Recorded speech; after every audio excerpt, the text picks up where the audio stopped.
the Dungeon Master and World Builder for our 5th edition D&D campaign, our heavily modified 5th edition D&D campaign. It gets worse.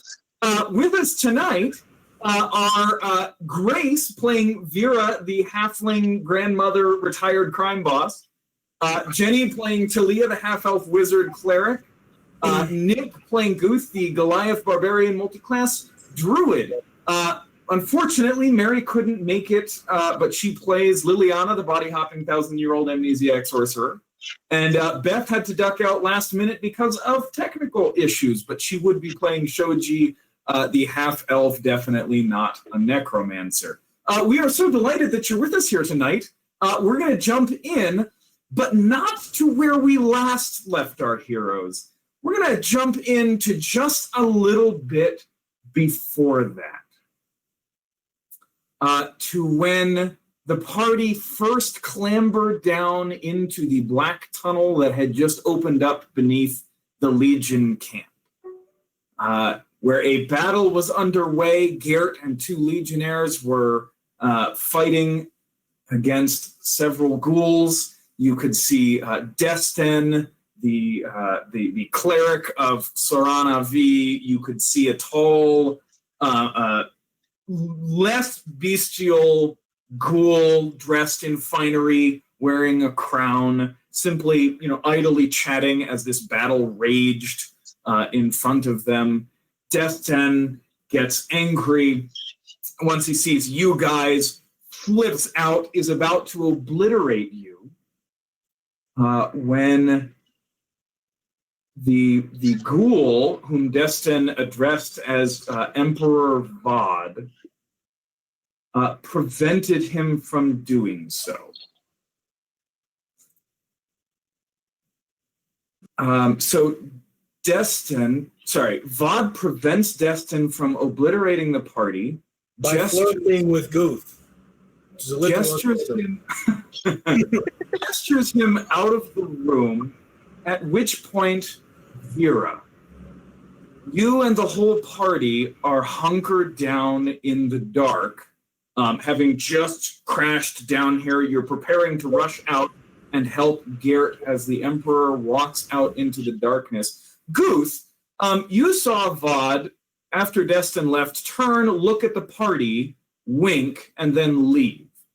Vera, Vod, bright red eyes that you can see glowing dully, even at this 100 or so foot distance, locks eyes with you, winks, and signs in your family thieves camp, like just subtle hand gestures. You never had to say it. Careful now, I've only got a minute. I'm so happy. I'm sorry, I forgot, because as you came down here, kind of the presence of Gideon that you had kind of felt very strongly for the last day or so vanished. You don't know what happened, but something screwy is going on. And over the course of battle, a couple of times when you announced to the party that Vod and Destin were coming back, Gideon was in the back of your head going, right, they're on their way back. Get out. get out now. So perhaps one for the players at least, not the characters. One mystery from the last couple episodes solved somewhat. Maybe. A brief question about that. Yes. Did it seem like Gideon was sort of, I guess, possessing him the whole time, or was jumping in and out? So all you know is that this alleged emperor of ghouls winked at you and then signed to you in your family's thieves camp. Okay. Okay. You do know that when the Emperor and Destin came back, the Emperor definitely hucked a fireball that took out Talia and definitely hurt Guth quite a bit. And turned up our last orc baby. Vaporized one of my friends, which was very rude. No, Dalgar made it. So, no, the other, Adagust or whatever. Yes. Okay, so that happens at the beginning of the fight. Fast forward through the fight. Guth gets taken out by one of the Imperial ghouls that hit him harder than intended and ended up just kind of scooping out his entire trachea. And then kind of... Garrett, I wasn't going to correct him. Oh, I'm sorry. Did I say Guth? I was like, what was he watching? It's fine. Garrett's dead now, so I'll stop making it. Would have been pretty upsetting for me. I'm just saying, and just to find out now. I didn't tell you that last time. Guth is... I'm sorry. You're supposed to make a new character. Okay. Garrett is killed outright by the massive damage rule. Just as Destin and Vod reappear, Vod hits you guys with a fireball. Talia goes down. Most of the party is kind of most of the way up the rope out of this tunnel. Guth grabs Talia's unconscious form and drags her out. Shoji kind of runs down the tunnel, quickly stabilizes Talia, and you guys make it out. Guth, you were the only one who saw this. As you kind of went just out of view up the tunnel, you saw Destin use a diamond out of Garrett's pouch to revivify Garrett and then knock him unconscious. That's just going to be so unfortunate when he takes that to his grave, man. That's going to be so... I have a question about that, actually. Yeah. So I was rewatching, and it's right before Talia went out. You said that Destin was digging through Garrett's stuff. Did Talia see him with the diamond? Because she knows that he's capable of that sort of thing. No, because if I remember correctly, Destin used his movement to get over to Garrett, his action to kill the ghoul that killed Garrett, because the ghoul fucked up, and then did not have enough of a turn left to actually cast the spell. So I believe... You said he was digging through Garrett's stuff right as Talia went down. All Talia saw was that he went over to Garrett's dead body and started rummaging through his stuff. Okay. All right. That's what I wanted to know. Thank you. So fast forwarding now to when we did leave off, you guys exhausted, spent, crawl out of this tunnel as crossbowmen and legionnaires kind of rushed over. The remnants of kind of the medical area came over, started tending to you guys. The tunnel exit here was somewhat secured, but it didn't look like any attack was coming out of it. And you guys were tended to as you watched over the course of the next hour or so as the battle kind of petered out, ended. The Legion held its own. If there is nothing in particular that you guys wanted to do immediately, we can close out the evening there. Talia? I just was going to ask, am I still unconscious at this point, just not making death saves, or did the Legionnaires actually have enough to bring me back up?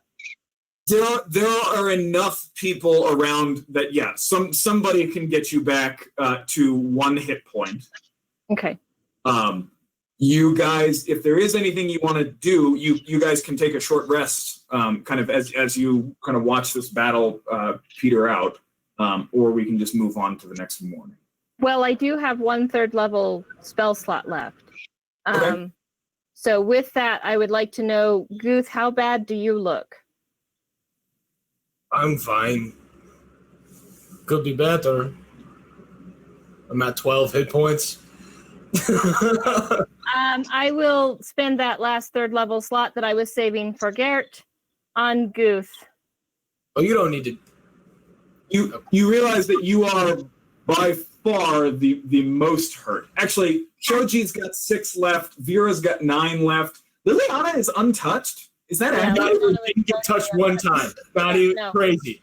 Everyone was dying. She was just standing there burning hands. I was Just- looking at the combat tracker earlier today. I was like, she took no damage. Not a You single. was the one Didn't that you get could flung look at.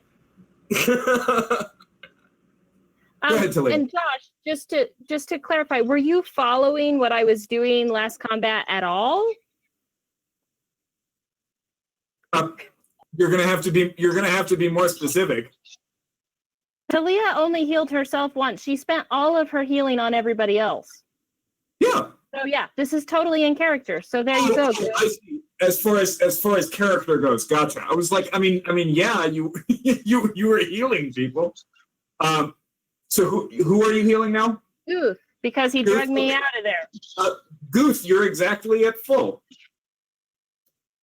No, I thought he said he had 12 left. No, I'm not. So you get 15, Goof. Yeah, and then you get some for healing me, right? Nope, I'm not high enough level. So I had 34 wound on me, so I got 15, which puts me at 19. Yep. Wound. And then if we're taking a short rest, I'll spend hit dice. So I didn't think of this, but my wife found out through the stream that I had cut most of my beard off today, and I am now getting texts. Gotcha. I'm sorry you had to find out this way. This is what you did. So if we're taking a short rest, Josh, I'll spend hit dice if that's okay. Yeah. Anybody who likes can spend hit dice. Remember, you get to add your Constitution modifier to each. I mean, is there anything that you guys, anything in particular you wanted to accomplish today? Goth was not going to take a rest. He was going to just keep fighting. I was just gonna keep killing the ghouls. Like, do what I can to help out, recognizing when I get in danger. Like, you know, we'll say for the sake of it, I'll take 10 to even 15 more points of damage, and I'll just be like attacking. Yeah. Give me an athletics check. All right. And we'll just say if you roll below a 10, yeah, okay. You wade back into the thick of it. Ghouls go flying off the wall.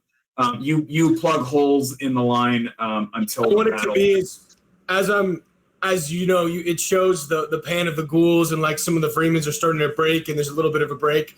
I just run up and I just like push the pile and just like come up behind. It's like, come on, let's go. You do that. There are times when the line kind of bulges inward, the legionnaires are getting pulled back, and you just launch yourself in there. Okay. So Guth runs back into the thick of battle. Vera? Can I sense Gideon again? Is he back with me or no? No, Gideon's presence is gone. Okay. I will be doing first aid behind the lines then. Oh, give me a medicine check. Okay. It won't be fabulous. Try. 16. 16. Okay. Yeah. A goodly portion of kind of the medical area is currently rubble at the bottom of this tunnel. But you jump right in and help them kind of reset up, recover what equipment they can, kind of expand the hospital in a different direction. And yeah. The level of kind of loyalty to Vera in kind of the rank and file, at least among those that you actually treat, is like reaching a fanatical level. That's awesome. when they're off duty. That's the plan. Okay. Okay. And then Josh, while we're all doing our different things, I'm just gonna sit there, kind of tend to some of my hurts, and I would like to spend several moments just probably very tearful at first, hopefully calming down a little bit as things progress, but praying for Garrett, trying to see if I can get any feel on his spirit at all, thinking of my family, feeling extremely conflicted as to what I should be doing in this moment, and seeking Silhulun's guidance. Can you Okay. be in the medical tent when you're doing this, where I can keep an eye on you? Yeah, I'm actually not staying far from you at all. I'm staying as close to you as I can. Vera, also, apologies. Please make that medicine check with disadvantage, as you do have 1 point of exhaustion. Ooh, okay. He remembered because he's going to make me roll with disadvantage too. Yeah. Well, I remembered because I've. Okay, even better. So yeah, we'll stick with that 16. Okay. Talia, yeah, give me. Do you have no divination left? Correct. No, I've used all of my divination. Okay, you can give me a religion check with disadvantage. Religious. This one will be with wisdom.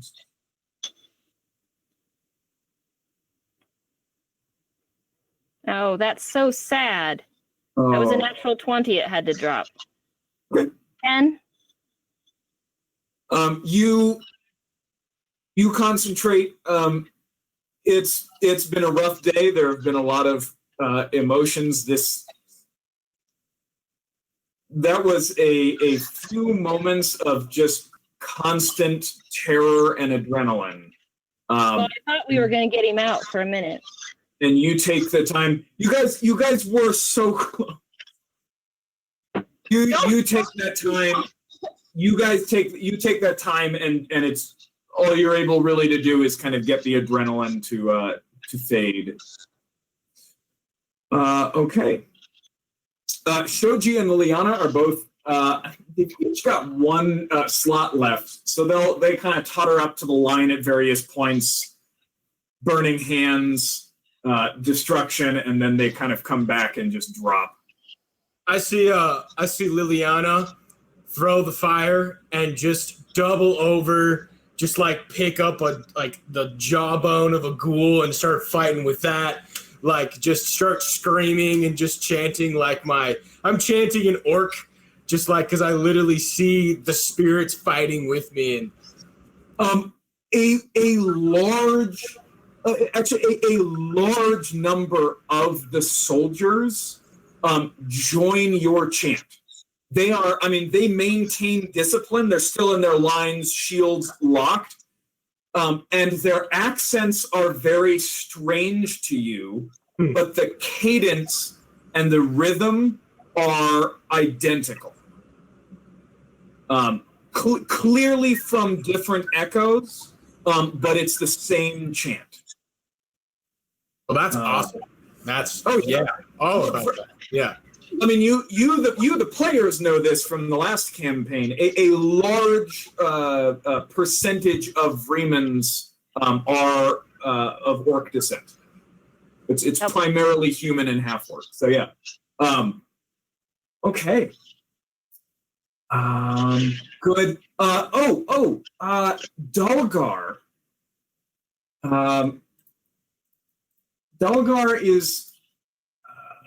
Dalgar is not going to join you in the battle line. He's at the edge of the circle. He's got a crossbow from somewhere, and he's kind of ready if anything starts to come out of that tunnel. But otherwise, he is out of the fight. I'm gonna walk up to him. I'll see it, and I'll just be like hitting a ghoul and be like, "You got this one, okay? Thank you." And then I just push the Freeman guard. And then you're well away. You're well away from the wall. There's no combat actually happening near the tunnel. Oh, gotcha. Yeah. So the wall is where you're fighting is off in a different. Oh, okay, sure. I'll talk to Dalgar though, and I'll say, yeah. Hey. So the battle has ended. Kind of the last of the ghouls. He never joined. Off. No, he spends the rest of the battle I mean, he's not like on his back, just not functioning. But he's got like 4 hit points left, and he just watched his best friend. I'm trying, man. So, I'm saying like the second I would have seen him stop, I would have like literally left the battlefield to talk to him and then like go back and like run back in, jackhammer everything into that. sure. Okay. But hey, so I know this is hard and this seems unfair. But wake up. This is how it is.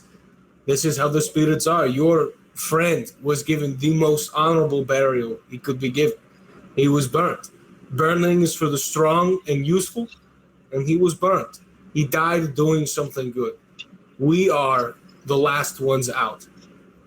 And I know this is hard and you will take your moment, but do not weep over the dead. He is with the spirits now, and he shall strengthen you every day. So take your moment, do what you can, but you bring him honor by not letting him die in vain and becoming stronger by knowing he's with you.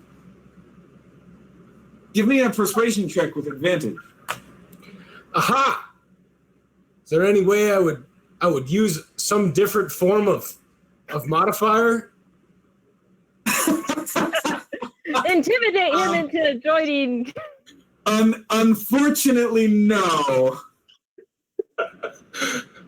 What about, I feel like an argument could be made for wisdom there, because Guth is using his wits to speak his language. Wisdom is wits. I'm speaking from my place as the shaman, as And as someone the from shepherd. where he was. And I I am in no way trying to deceive him or charm him. I am speaking a flat truth that I believe from my faith and my I'll give you wisdom. So yeah, Okay. give me a wisdom persuasion roll. That's better. Oh, nope. Better than -2. It is. Right? It's still on minus because it won't let me delete it, but we'll look for the roll. Wow. All right. Tough. He kind of stays down. He's on his knees, kind of at the edge of the pit, holding the crossbow. And you come over, hand on his shoulder. You say that. He looks up at you. I'm not crying. What was it? Grandma said, and he kind of cocks back the crossbow. He's gone to the Great Plateau, right? Yeah, the And that's- happy farm. And he stays kind of down on his knees, and he's got the crossbow cocked and ready. And you kind of book your way back to battle. And I'll just be like, okay, see ya. And then I literally like cannonball back into everything, like screaming like just huge toothy grin, like just the best day ever. Totally just rolled it off. No wild shape left. You're still a really big Goliath. All right. The battle comes to a close. The corpses are heaped. The Vreeman corpses are kind of laid out. It's 24 hours. So the Vreeman corpses are laid out in blankets. There's well over 100 of them. The ghoul bodies are just kind of piled for later use. Okay. The kind of the reserve legionnaires kind of head up onto the wall to stand watch to be ready for any kind of second attack. Those who are kind of on the wall, if they're wounded, Vera, they're coming to you, and the rest are cleaning up, piling bodies, wrapping them in blankets. I'm going to go through the Vreeman dead. Yeah. Leah? I would like to walk through the Vreeman dead and look for anyone I recognize.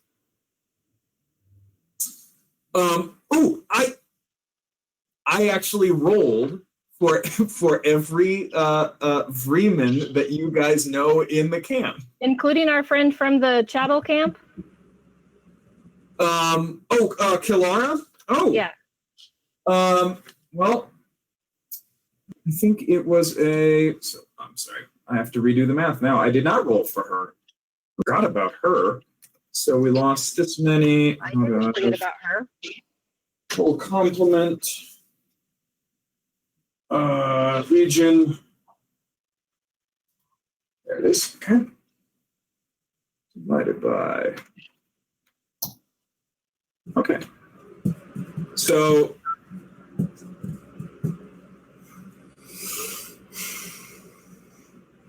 Okay. We're going to roll. Do that. Okay. You see no one among the corpses that you recognize. Okay. If anybody would like to do anything further, I'm going to need a Constitution saving throw. Oh, you got it. Go for it.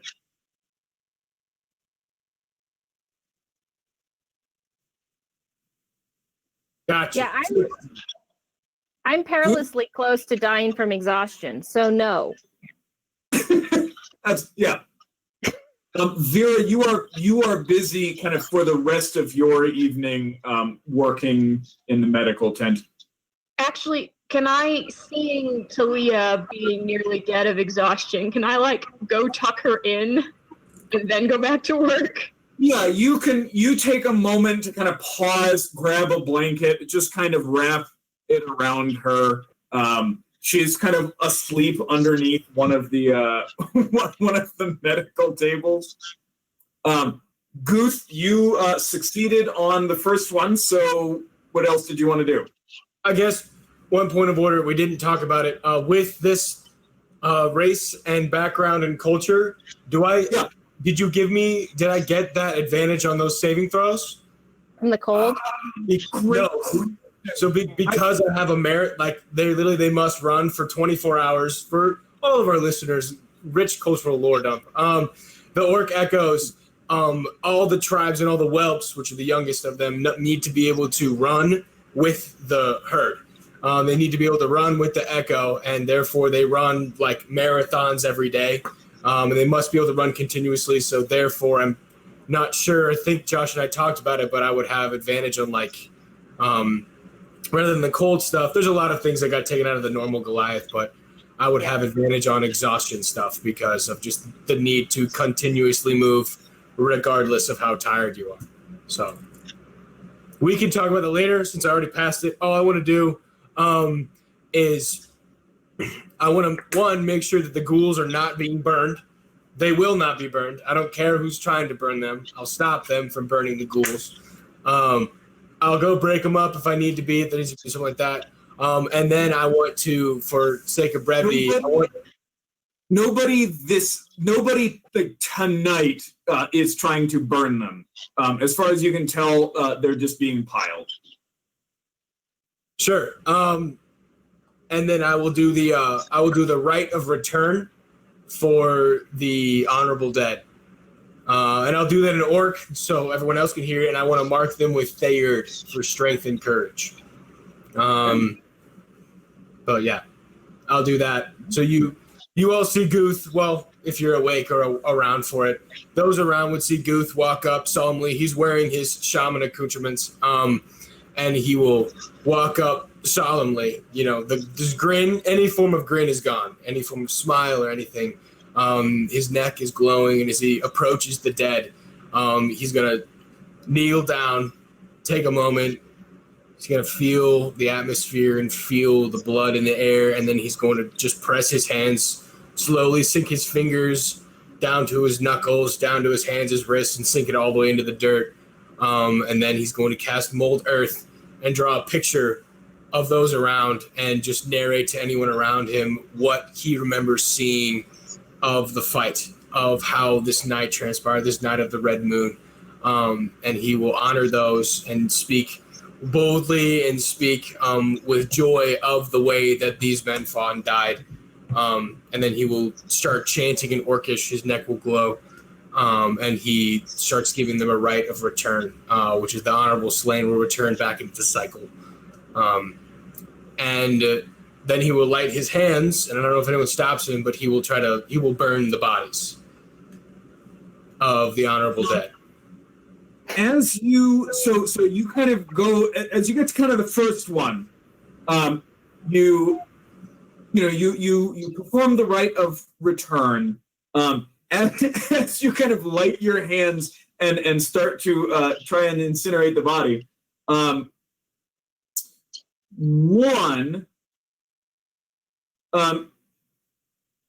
your what's the ability called? Produce flame. Produce flame. Produce flame cannot produce a flame hot enough to actually incinerate a full body. So at best with that, you would be able to kind of like set them on fire, and then there's going to be a blackened corpse afterwards. True, that's what the shamans have been doing that's what they find acceptable for the culture, because that's all that we have access to. I mean, right. You guys have access, like with adding certain fats or burning kind of animal fat at the same time. Particularly, various species of wild pig, produces a heat hot enough to actually incinerate the bones. So when you guys burn your dead, there is it's not a quick and dirty, unless it absolutely has to be. It's not a quick and dirty, like, okay, torch the corpse and let's move. Like you would actually build a pyre. But two, as you kind of light your hands. A hand kind of clamps down on your shoulder, and you realize that there was somebody standing behind you, and you hear a human voice say, "I recognize the right, but it is not for you to do this for them."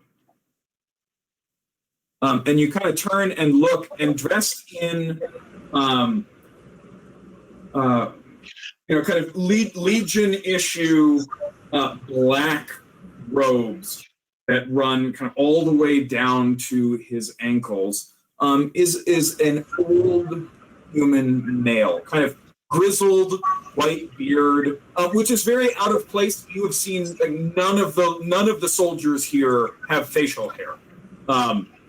And his hair kind of comes down to kind of around his ears and kind of his collar, and it's bound behind him.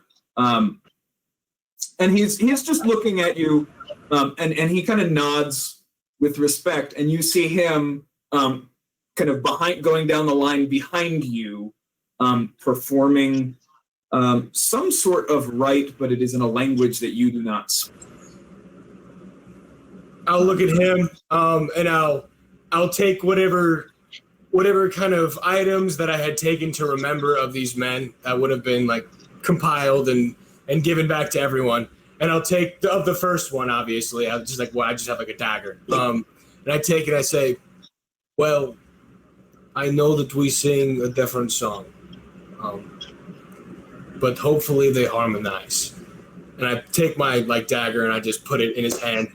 And then I just look at the men and just kind of bow and just kind of I'll just step behind him and then just swap places and offer rites behind him, giving him the primary position without any burning. But I do that for the rest of the night. Okay. All right. Okay, gradually you collapse, you finish your assisting in the medical tent, your assistance with the kind of the death rites, and you collapse or drag yourselves back to your various places of rest, and you go to sleep. In the morning, Vera, I need you to make a Constitution saving throw. Okay.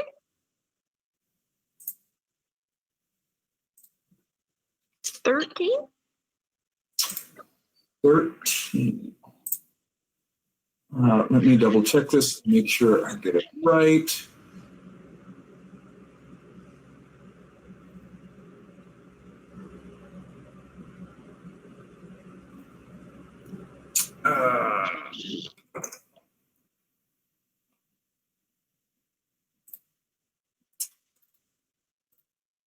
Okay, cool. Revealing binder. There we go. Okay. Let me see. 13, you said? Mm-hmm. Okay. Vera, you wake up and immediately kind of roll out of bed and just vomit. And you vomit blood. Ooh. It is dark and clotted, almost black, as it just kind of splatters on the ground next to your cot. And you hurt. And as you kind of recover from the vomiting, you see your elbows, knees, ankles, and wrist joints are all swollen. And it's almost like you have kind of large tumors starting to grow in all of those places. And they are all kind of weeping clear fluid mixed with blood. And it smells horrible. Vera, Grace, you were not here. Vera recalls in the battle of the previous night getting hit by one of the ghouls and kind of something enter her system and begin to hurt. I don't know if she I don't think she failed any of those saves. She did. She did. I was keeping track through the battle of who was making and failing them. So I changed it guys to red, Grace. I'm sorry. I did what I could. Oh man, I did everything. Okay. Vera, for the time being, both your dexterity and charisma scores are reduced by 4.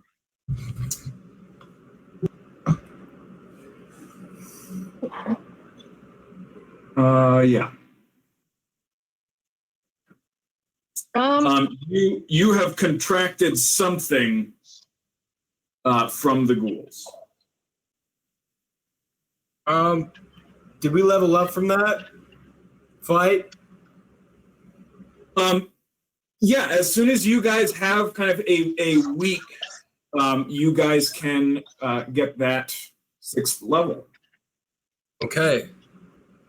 Was I asleep in the medical tent? Because I think I just would have slept there. I wouldn't have gone back to the tent. Okay. Yeah, you kind of mash style sleep on kind of on one of the gurneys. But yeah, in the morning you wake up and you vomit and feel horrific. May I find a medical attendant? Yes. At that point, there are several people there, and they kind of notice as you roll over and loudly vomit, and you hear somebody say, "Shit, right? Mars got it. Right, gets extra curtains. We need to quarantine her." And you are kind of hustled off into a corner. You are placed on a gurney. You are strapped down, not like, spread eagle. There's nothing you can do, but you are constrained with belts to your gurney, and kind of curtains are placed up all around you. And we'll go with that. Yeah. Can I catch one of them by the elbow and just say, like, I understand. How long? So it depends. So this is you know this one. You've been working with them. You've trained in the medical tents at this point. This is Manius. So we can treat the joints and hopefully reduce some of the pain if you would like. But There's a small chance that your body can reject the disease. Have you seen this before? This happening in Onisher as well. I know it's happening in several of the great cities. Have I seen it in Onisher? You have not seen these symptoms. Give me an insight check. Give me an intelligence insight check. So if you're proficient in insight, you can use the proficiency, but use your intelligence modifier. Okay, I'm just gonna do an intelligence roll and add the proficiency then. Yeah. Which I think you've got expertise in, right? So it'll be a d20 plus intelligence plus 6. Yes. So here's the intelligence. Plus 6, which is wait, no. Yeah. 14? 14. You're not entirely sure. It may be related to what Cormir got when he smashed that altar on one of your guys. I think it was your guys' first patrol together. He smashed an altar. He never really started to show symptoms very badly, but you noticed some kind of swelling in some of his joints that was halted by the I forget what the substance was Ash called. bark. Ash bark. Thank you. Where's the red? Have a D6 inspiration for that. Isn't it a D8 now? Yes, but it's not. That wasn't a character thing. That was a player thing, and I want to reward you for it still. So it was the symptoms were halted by the ash bark that her name wasn't Liliana then. Elmania got from the Dragonborn. Well, Lelaine gave him the first dose. My mother. Right. Oh, that's right. That's right.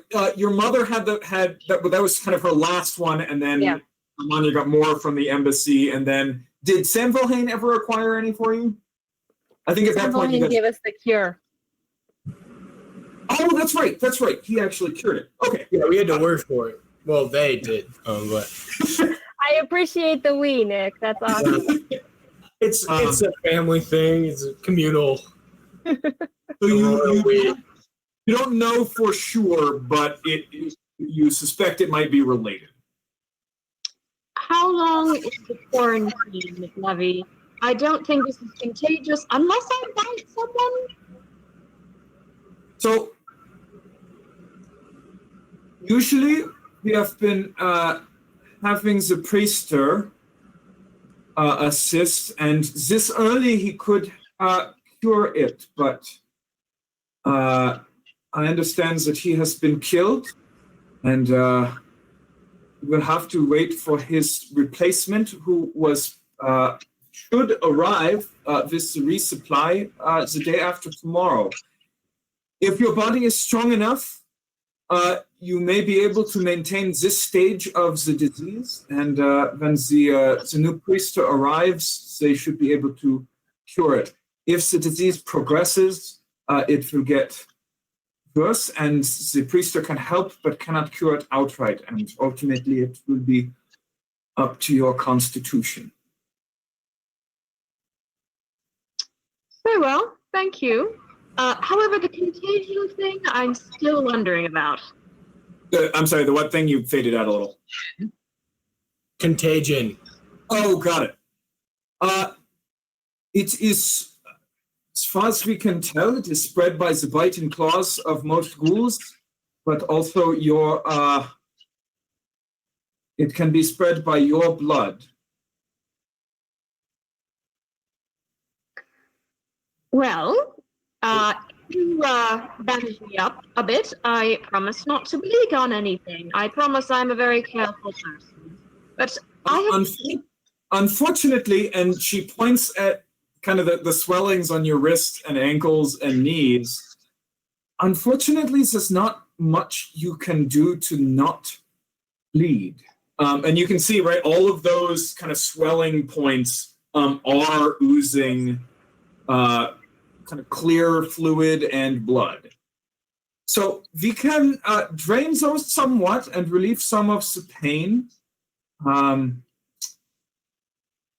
There is a small risk involved, but you should be more comfortable. And we will do everything we can to keep you comfortable and help you hopefully kick this thing. The pain I don't mind, the uselessness I do. You're saying there is nothing that can be done to make myself useful. Unfortunately not without a priester. Josh, I wouldn't have gone back to, because I passed out wherever Vera found me. Sure. Could I have woken up and be hearing at least some of this conversation? Can I also be doing that? You kind of, you would have woken up kind of as they're kind of taking her and hustling her, kind of some raised voices, and you wake up just kind of in time for Vera to be kind of curtained off, and you see several other cutters very carefully cleaning up the vomit and kind of pouring boiling water over the places that Vera just was. Okay. Guth, where did you sleep last night? You and the guy in robes kind of went down the line. It was hours. If you want to be kind of awake and up and here now, go ahead and give me a Constitution saving throw to avoid a point of exhaustion. I think I got halfway through the text, and then I don't know if I actually sent it. You sent it, yeah. And and thank God. Yeah. So where would you have gone to sleep last night? Well, the last thing I would have done is as literally sun's already down. It's like you can see the stars and everything. I want to find the other. Oh man, what's his name? Starts with a D. It's the other orc guy. Dalgar. Is it safe in the tunnel now? Have we assumed, or are there at least guards posted? Yeah. So what you can see at this point in the morning, close this one. I'll make this fast, but just there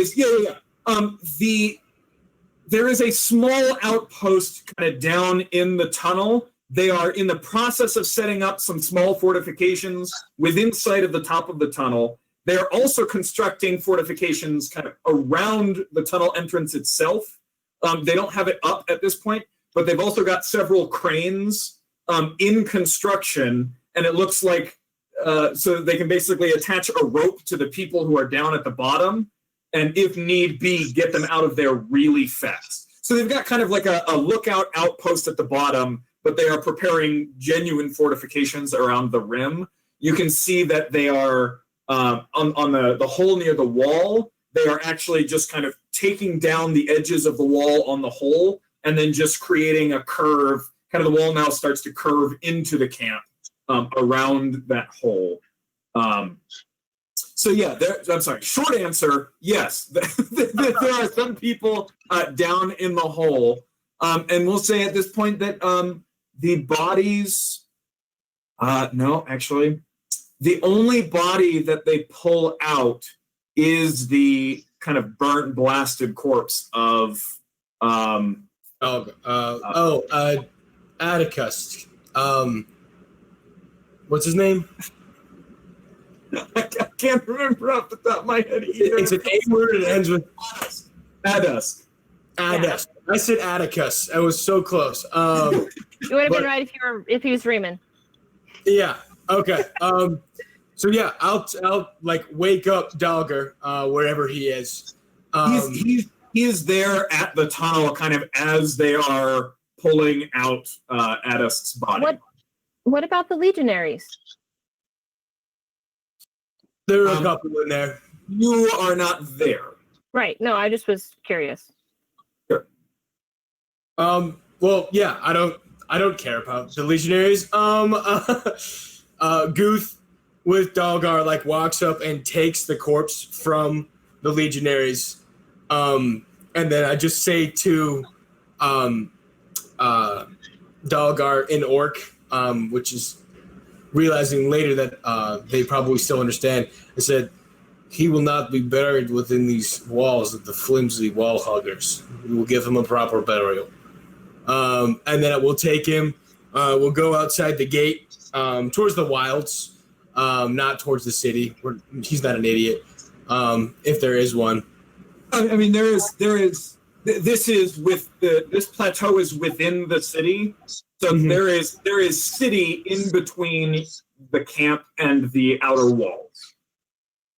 For the sake of brevity, finding the most safe area outside of the camp, just as close as you can get somewhere. If Guth is smart, he's not going to go crazy. If it's not safe, he's not going to. But the best bet would probably be so there's the ramp kind of the plateau leading up, but there are legionaries dragging ghoul corpses and piling them on top of what you saw, like those corpses that they lit on fire the previous night to illuminate kind of the plateau, and they're just basically restocking those piles. But there's a lot of traffic and noise there and ghouls being dragged all over the place. Your best bet would probably be kind of around the back of the camp, kind of where the cliff is rigged to collapse. But this is the highest point on the plateau, and if you go there, you can kind of see. You can't be, but you can see over the city walls to the plains beyond. That's perfect. Is that where I shouted after my shamans when they left and they turned and left and I was there? And no, you guys said kind of farewell on the Legion wall, facing that would have. Where's my map? Here we go. Oh, but that's not my city map. So if I remember correctly, they kind of left off the northernmost point of the Legion wall and went north. You guys are looking kind of northeast, but mostly east. Sure. In short answer, yeah. No, it's good. I don't do short answers. No. So yeah, I'll just take Dogger, and we will give him a full proper burial. We will give Adisk an appropriate right of return, actually. And then I'll probably spend the night there. Is the short answer. I'll stay there and we'll take that moment. And as I'm completing the ritual, I will take the item and I will hand it to him, and I will affix it around his neck on a string, and I will say, "May his spirit guide you." The item? Yeah, you claim something from their body in the right of return. Sure. So what do you want to claim? I'm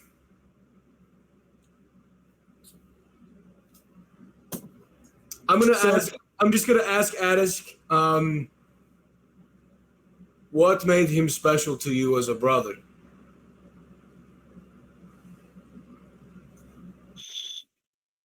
We grew up in the same neighborhood.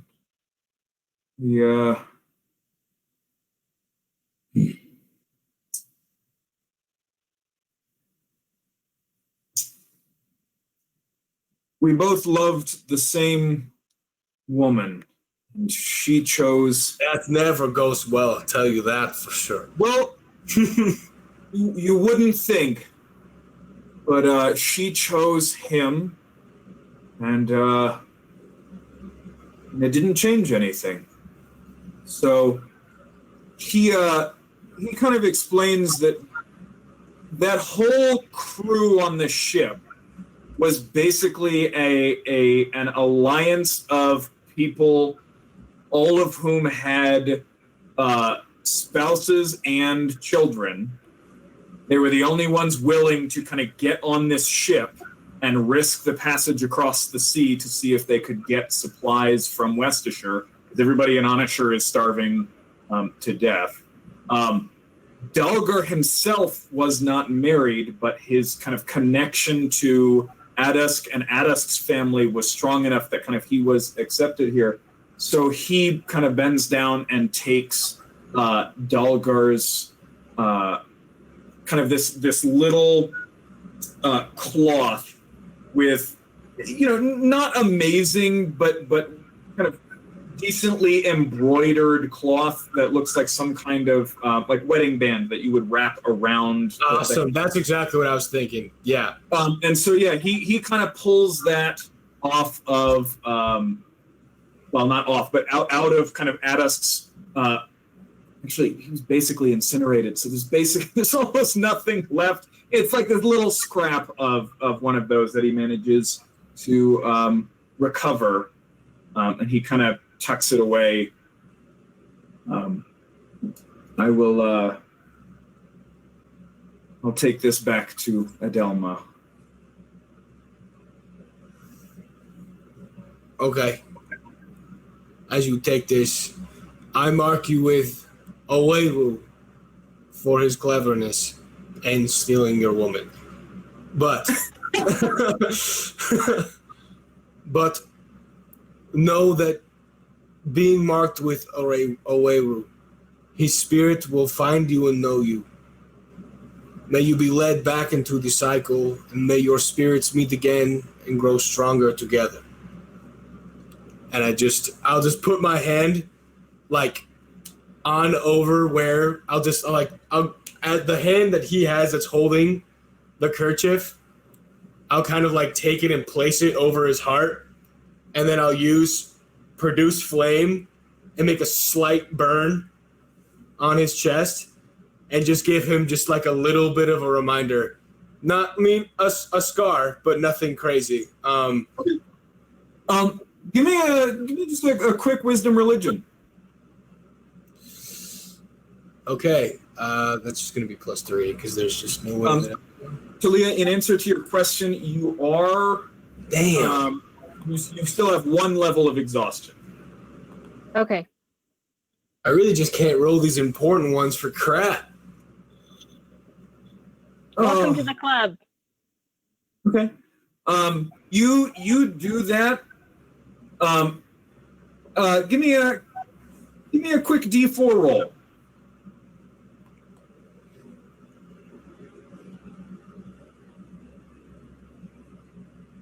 Okay. As you kind of burn him, he goes, and it kind of turns into this deep growl. And you can see his eyes have changed color slightly. They're kind of like that, kind of like yellow, like a dog. Kind of that kind of like shiny yellow. Yeah. Like you get the sense that if you guys were in darkness right now and there was like a little bit of light, you would see it reflect. I told you guys that if they survived the fight, that I would give them a level of barbarian. So I guess he doesn't get his totem yet, but he is on his way to wolf totem. Sounds good. Yeah. So we'll do that ritual. Give Adusk a proper night, and then I'll do what I can to hold on and rest, and we'll kind of switch off. This is the morning. Oh, I thought I was trying to do that night, and then we would sleep next. No, the last thing you did that night was finish the rites for the Vreeman soldiers. They didn't recover the body until the morning. Well, I was gonna go get it. Okay. Yeah, I said I would go wake up Dogger. We'd go get it. I was like, is it safe? Oh, I see. The Vreemans have like fortified the hole, and like nobody is going inside or out of that. If you want to try and force or sneak your way in, Nick, I'm telling you, the player, there is a chance that you will be attacked. This is an immediate access point to the Legion camp, and there is still a full red moon in the sky. Sure, I'll call it a day here. I will make a persuasion check with the guards to let me through to go get this body. And if that's what I would do, and if they say no, then we'll do it in the morning. Yeah, they are under orders not to let anybody go down there tonight. It's still night. Gotcha. All right, we do that in the morning. Sounds good. Okay, so you are off doing that for the morning. So Talia, you wake up, you see blood being cleaned up off of the floor with great care. The rags are immediately thrown into an open flame. Just as you've seen Vera wheeled off into a corner and curtained off from everybody else. The main thing I was interested in is if I heard the person say that they would normally ask the priester to deal with stuff like this. But have I heard that? No, they're off on the side of the well, hospital. Obviously, if I see Vera being put away somewhere, I'm going to follow. Yeah, you kind of hop off. As you get to the curtain, you kind of poke your head in. You see middle-aged half orc male kind of chatting gently with Vera. Vera is laying kind of strapped down somewhat, oozing swollen sores on all of her joints. She looks kind of pissed. She's not in a position she wants to be in, and Manius is very very calmly kind of answering her questions. As you kind of poke your head in, he turns and says, "I'm sorry, this is quarantine. You need to leave." Please, No. Vera, she I is can't do that. Vera, I'm sorry, Vera, what did you say? I said to the nurse, doctor, she's a priester.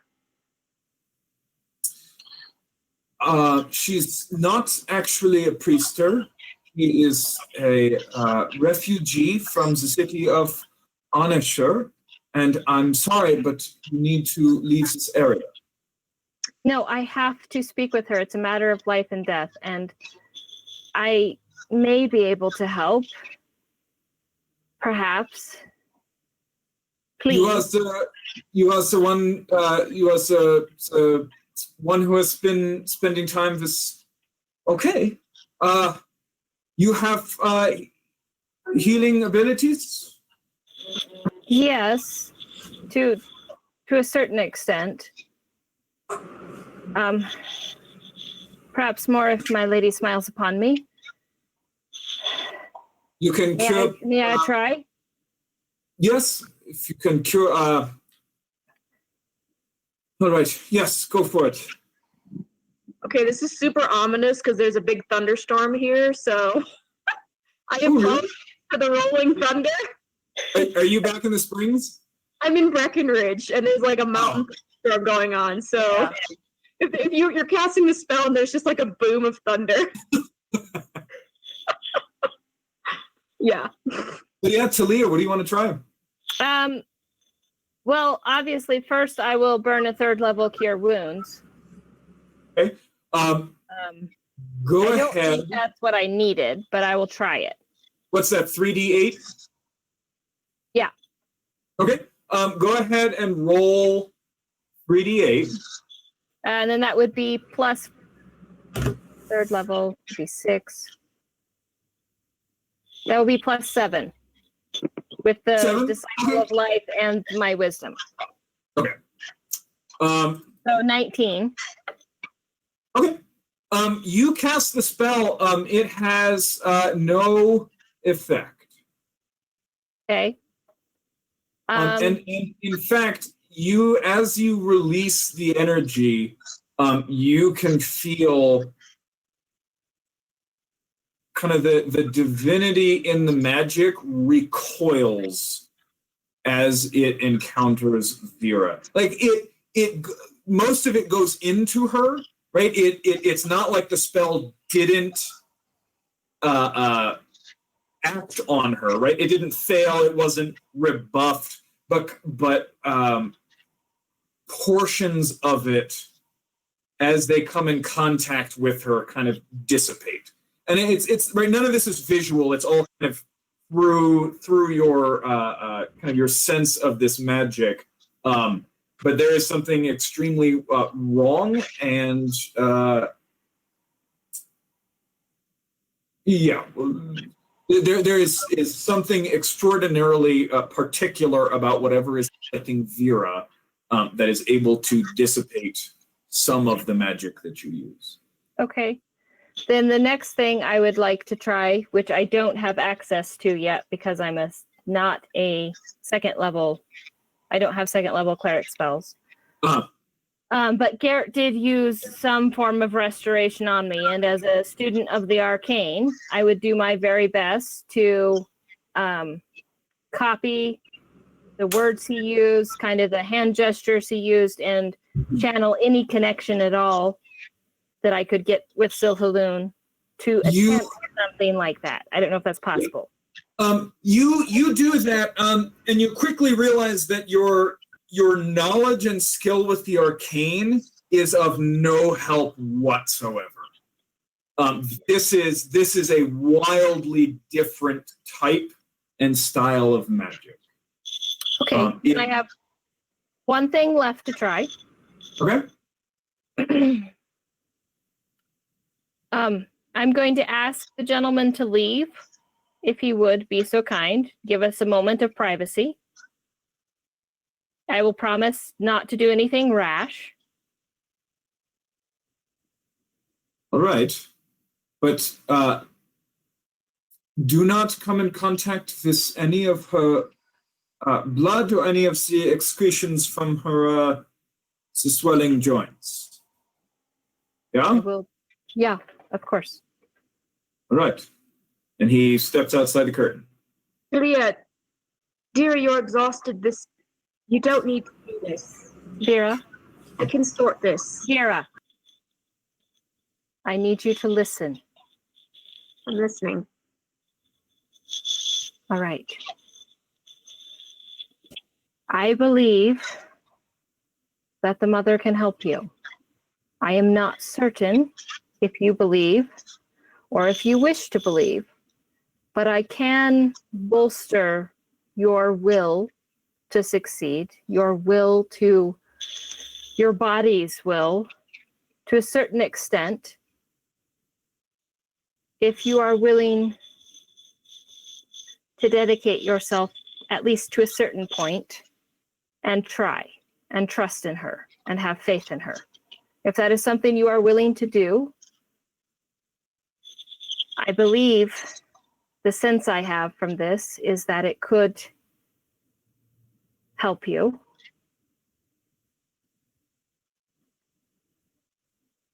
But it requires devotion on your part. If that's not something you're comfortable with, I understand. I did do it once before.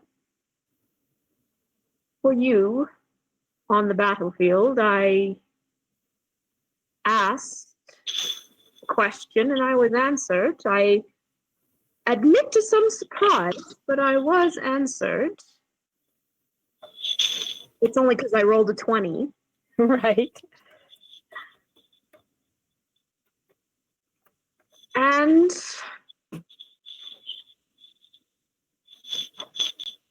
I will admit I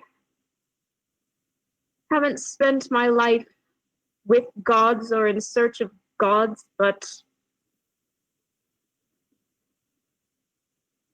do you know my granddaughter's name? Theodosia. Do you know what it means?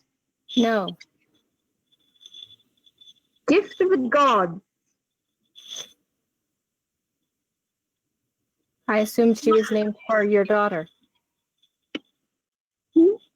I assumed she was named for someone. For my mother, originally, which seems to imply at least somewhere in the family there was some belief. Maybe it did them good. Maybe it can do me good. I'll try. All right, this will take a moment. And I will put my hands on either side of your face. And I would like to, as a ritual, Josh, I assume I still should have some silver left from the tattoo. I got a sure. decent amount. So I will cast ceremony. Okay. With the dedication focus, which gives Vera a D4 to her saving check, her saves.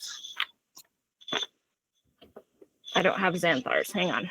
Let me read it exactly. You touch one humanoid who would willingly convert to your religion or who wishes to be dedicated to your god's service. For the next 24 hours, whenever they make a saving throw, they can roll a D4 and add the number to the save. The creature can benefit from the ceremony just once. Interesting. Vera, question. Yes. So one, Talia, sorry, before I forget, you can only cast your cleric spells until I know. Kind of late this evening. I know. And that's just in case I forget. That's a longer conversation that I want to have with you off screen. Sure. And so Vera, do you genuinely wish to convert to Silhalun's temple or be dedicated to this god's service as kind of a significant guiding factor in your life and object of kind of lifelong pursuit? No. I did not think so. Talia tried, man. No, the way I see it is like my mom had like a little shrine, and like there's something in my family where there was something, but it's like I was in the hard practicality of life. I didn't believe it. Now I've seen evidence that it does maybe exist, so I'm like, okay, but no. All right. I think service could be flexible. That word hits Vera. I would like to point out that ceremony has 8 different kind of things that you can use it for, and this particular one is called dedication, which is a little bit stronger than service. I think that makes it pretty clear. So you cast ceremony then. Sorry. She did it I'm as not a very good priest, okay? I'm just trying. Did I tell you how many uses of silver you have? No. Okay. We'll say you've got another 25 gold worth of. I told you I was willing to drop up to 200 gold on it. I don't know. You never gave me a final figure on how much I actually ended up spending. Yeah. So I'll go ahead and say you've got one more kind of use of silver. Okay. Of powdered silver. All right. Okay. The ceremony happens. Talia, you've cast the spell. Yeah, it's up to her now. Yeah. Okay. So while I have her on her own, and who knows when I'll get a chance like this again. Especially now that she's, strapped down and can't hit you. Exactly.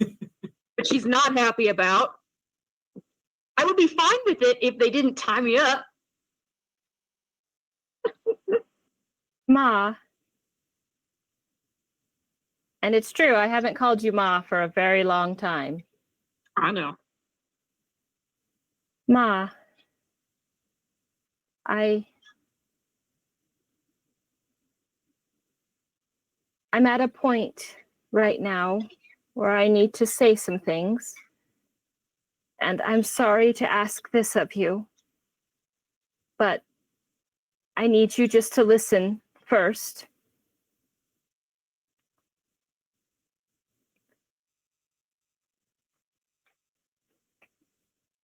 I can't go on. I told you this before. I lost him. And I love him. I loved him. I love him. And now he's gone. And the mother only knows what will become of his soul now.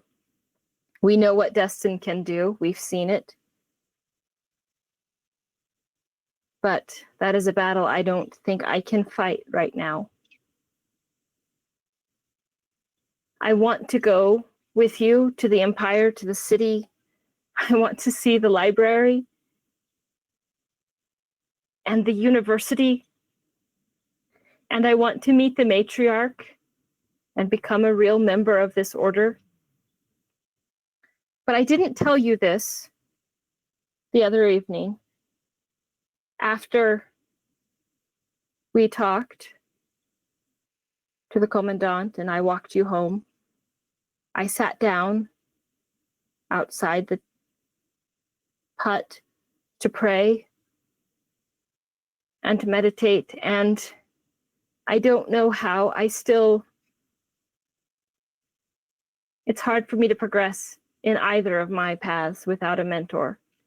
But whether it was from the mother's guidance or from the threads of the arcane web that I've been able to touch,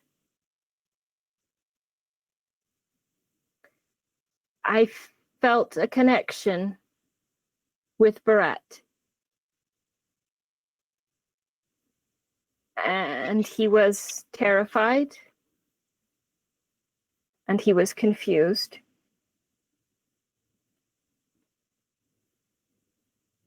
And I can't leave my brother or my foolhardy sister or my parents in such a situation without me standing there beside them. They haven't even gotten the letters I wrote to them to remind them that I love them and that I care about them. I was fighting with myself. I actually talked to Garrett about it, but I was fighting with myself back and forth as to what I should do, whether I should go to Bream for his court-martial and try to get him pardoned, or if I should go home to my family. And I didn't know. But there's nothing more I can do for Garrett. I need to go home to my family. I need to save my brother, if I can. And I know I said strong things to you, and I mean them, and I stand by them. I love you. And I will come back. I have to meet. I have to go. But Almania's soul is out there somewhere. And if the matriarch can restore her somehow to a body, I don't know what to do with Liliana, but we can't kill her. She deserves to live as much as anyone else. But I can't make this journey with you.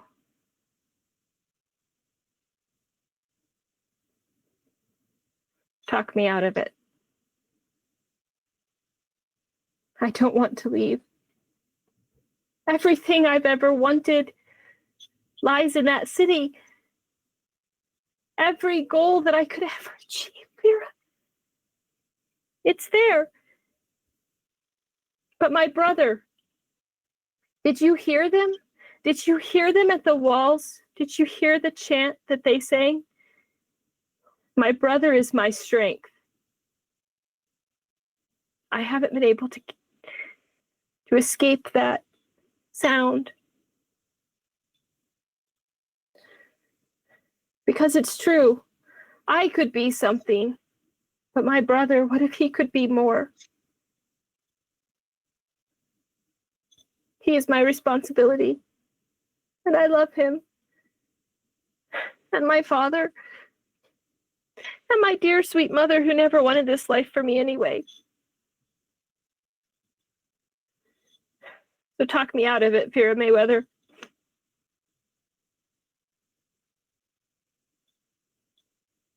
I can't hold your hand, but I would. And I want you to know that. Yes?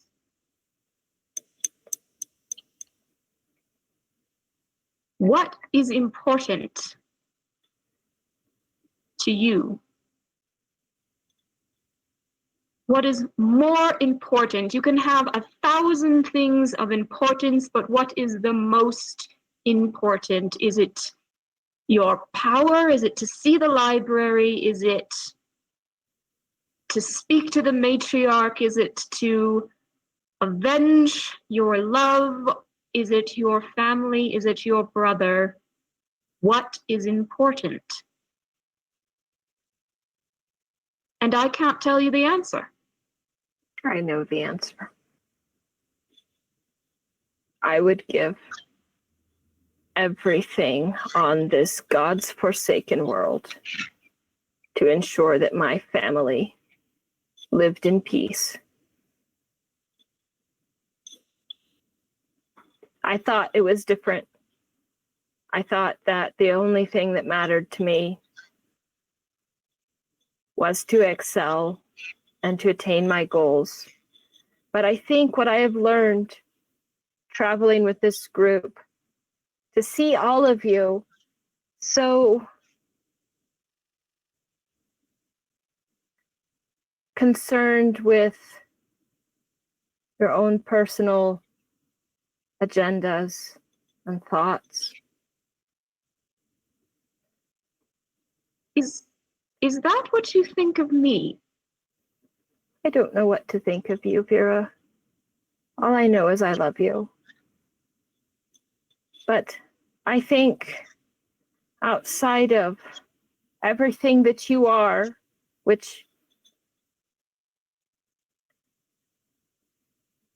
I've never known exactly everything, but the Mayweather name is known in Onisher. Yes, I was worried you might know it. My friend Tobias ran in your sort of circles. He knew you on sight.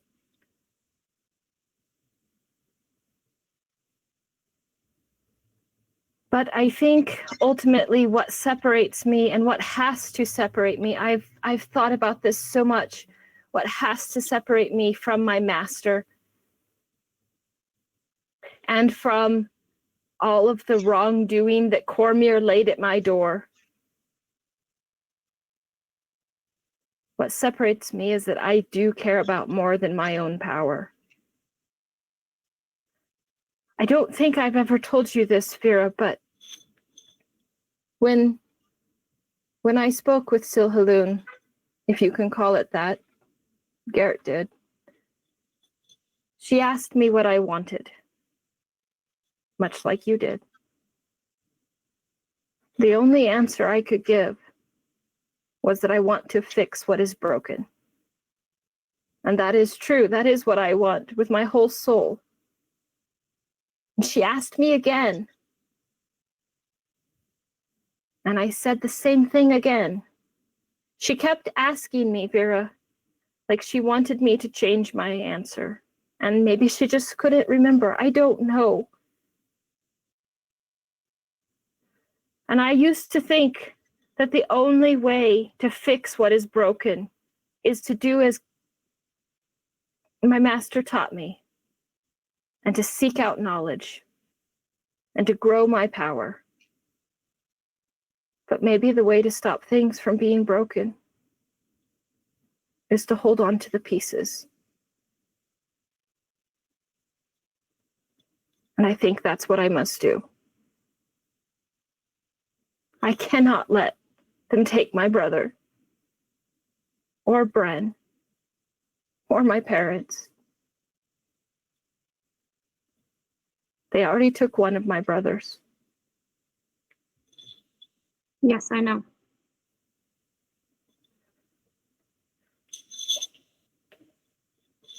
Now that you know what is important,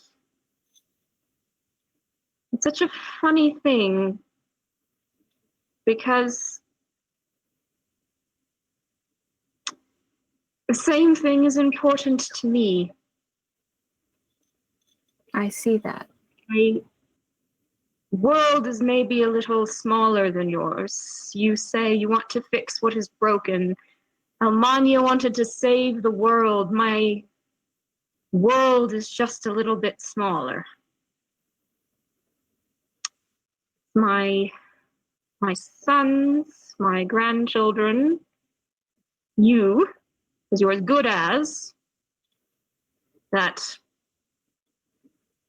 strange galumphing colossus, that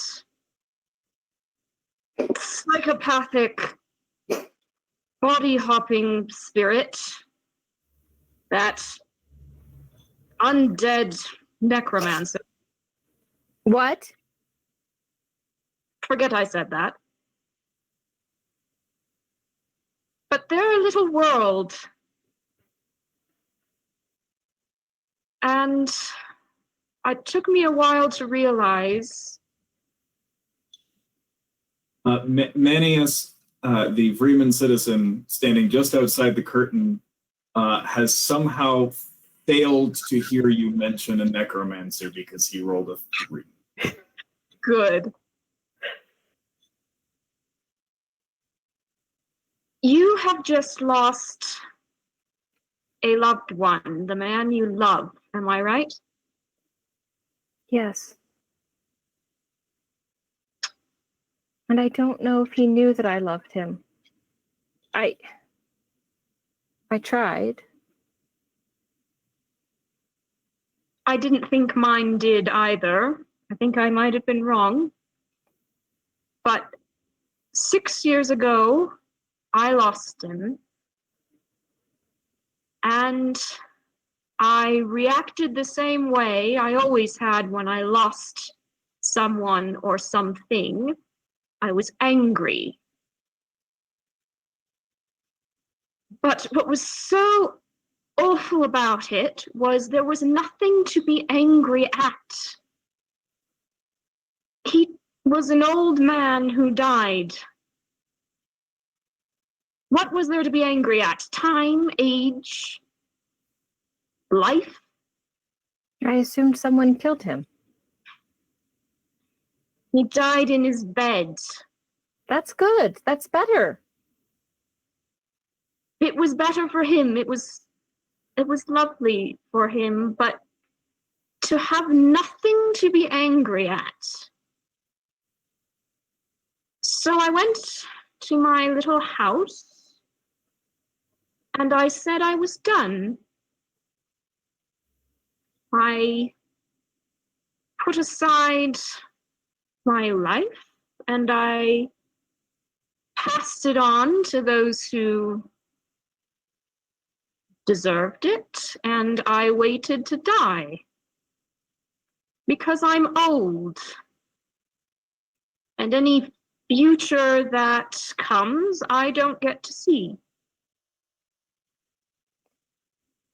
And then through clerical error I ended up with you all. And a girl who wanted to write a song that would save the world. That was our Almania.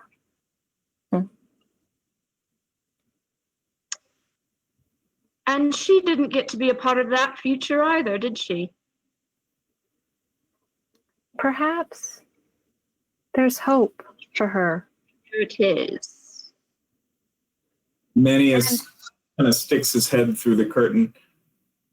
Is this, we were going to try and drain her joints. Did you? Scram, Manius. Can please, Manius, of your courtesy, give us a few more moments, please. Right, just a few more moments, but the day is getting on and I have hospital to run.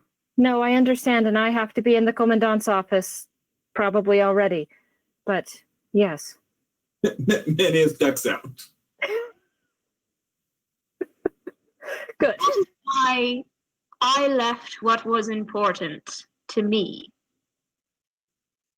Because I had hope I could change it. I could make the world better for them. I can go to Ream and I can fix it for them. I can cut some kind of deal. I've spent my whole life cutting deals. I thought I could cut this deal. So I understand what's important might be the same to us, but there are different ways to cherish it. And that's perfectly acceptable. I don't. Oh, Vera. I No, don't expect you. I meant that perhaps your place is there and not out in the world, but it doesn't mean that we're apart. Well, I did ask the Freemans for a spell that would allow me to communicate with people, and they wouldn't give it to me because it's militarily important. But perhaps Lord Sambelhane will. Perhaps there's some way I can get in touch with you. Perhaps the mother would give it to me at some point. If you do go back, perhaps that's something I need to say to them myself. I will take any messages you wish, Vera. And perhaps I may even deliver some you don't wish me to deliver. It is a beautiful gift that you know in your soul that being there is what is best for your family. Because I don't think it's best for me to be there. Why? They have to live their own lives without me questioning their every move, looking over their shoulders. They never grew up. And I think the worst thing was they knew that they could never make up for what was lost. And maybe now I'm gone, they can find out what's important to them. But, Ma, what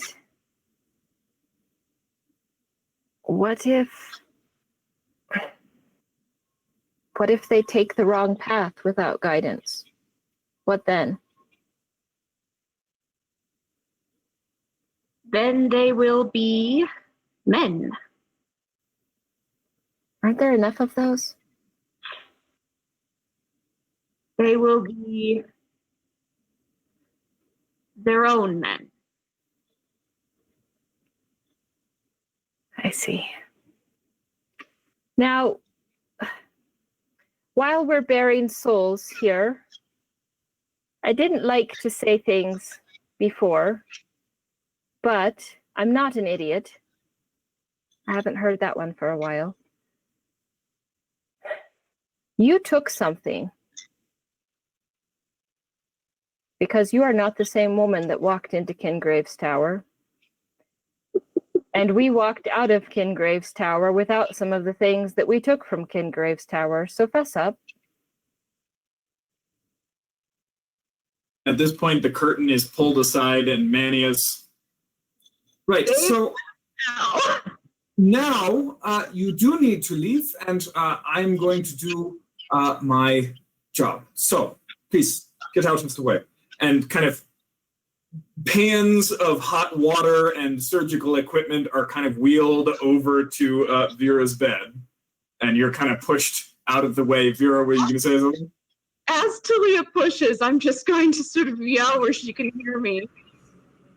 I was angry at time before, so I stole from it. As I leave, I will quickly cast Bless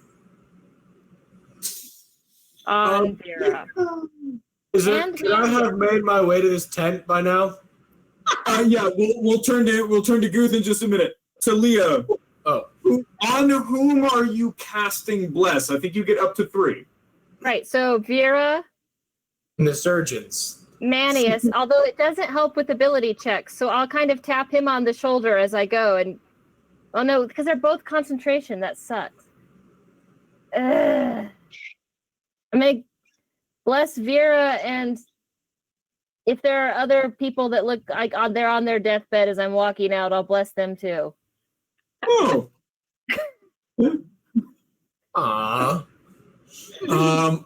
Alrighty. I'm gonna go ahead and make a check. Can I come in? Because Guth? Yeah, actually we'll resolve that in just a moment. So Guth, you and Dulgar kind of burned Adisk's body, kind of overlooking kind of the eastern plains there. And I assume you guys kind of sat there for a while and I mean, I stayed watch, and we just kind of like, as we fell asleep, took turns with shifts, long rest wise, and then just, as we were awake, we were just humming and singing. Again, this is this morning. Yes, you're right. I forgot. Okay, yeah, we stood there for a while, and we just sang. I taught him some of the old Orcish songs, some of the old songs of the Echo. And we just kind of sang them over the plateau. Yeah. And then just like in the middle of a verse, I'll just be like, "Oh fuck, the little ones," and I just get up and run away. Dargo kind of breaks off, like startled, and just watches as you. Just for the sake of things, you keep run into Goose, like physically as he's coming in. Because I'm not paying attention. I'm looking for somebody who's dying. You kind of you push the tent flap. I guess you guys are actually in. Well, no, you guys are in kind of the restored section. So this part is tense. You kind of push aside the tent flap, and you just kind of like spin around as Guth brushes past you, and Vera, as you. As kind of people are coming towards you with like small scalpels, you hear, "Careful, stop shopping! What are you doing? No, slow down! Stop running in here!" Dude, what are you doing? I already know who's here. You already know. Ma, where's the small one that can like kick ass? I need to make sure that she's okay. And then she like, I'll come in and be, "Oh yeah, you," and I'll just like grab one of the surgeons by the head and just shove him to the side. As he's kind of bending down, about to make an incision in one of her tumors, yeah, you shove him to the side. You punched them so hard you broke your arms? You're all swollen and everything. Oh my God, that's crazy. You need to step out of here. Thaddeus, I'll take him. Please do so. You have assets that could have been really dangerous. Yeah, I'm Why sorry. is it dangerous? Guth, we'll talk about this later. Come on. What's dangerous? Guth. Darling, I don't think you're an idiot, but come along. I know. And I'll kind of like focus in and see that like some kind of surgery's happening. And I'll be like, is it from the Meloptera? What's happening here? Your friend Are you infested? Your friend has been afflicted with the red harvest. From the things that burrow underground. From the ghouls, yes. Yeah. So back at the Echo, the echo. They have these like crawly things that burrow in the ground, and sometimes they like infest and get within the bodies. Usually you just kind of cut it out. Sometimes you cut it off, and it's a little unsightly. But there's no parasite involved here, as far as we know. If you would just take several large steps backwards, but watch where you're going, and you can see what we are doing. All of you are going to like with the Melaptera, like if the scent gets on you, could take weeks to get the fluid off, and it makes you susceptible. Like again, not an idiot. No idea what you're talking about. I'm going to make several small incisions in your friend's joints to drain the fluid. I just said fluid. And binds them tightly, and she will be more comfortable for some time. Yeah, so I can help with that. We have that happen all the time. No. We don't need you. If you would just take several steps backward. Fury, my dear sweet bear, I think is the best way to describe you. I feel like we're going a little fast for your relationship to be calling me your sweet bear. I just feel maybe backpedal on that one.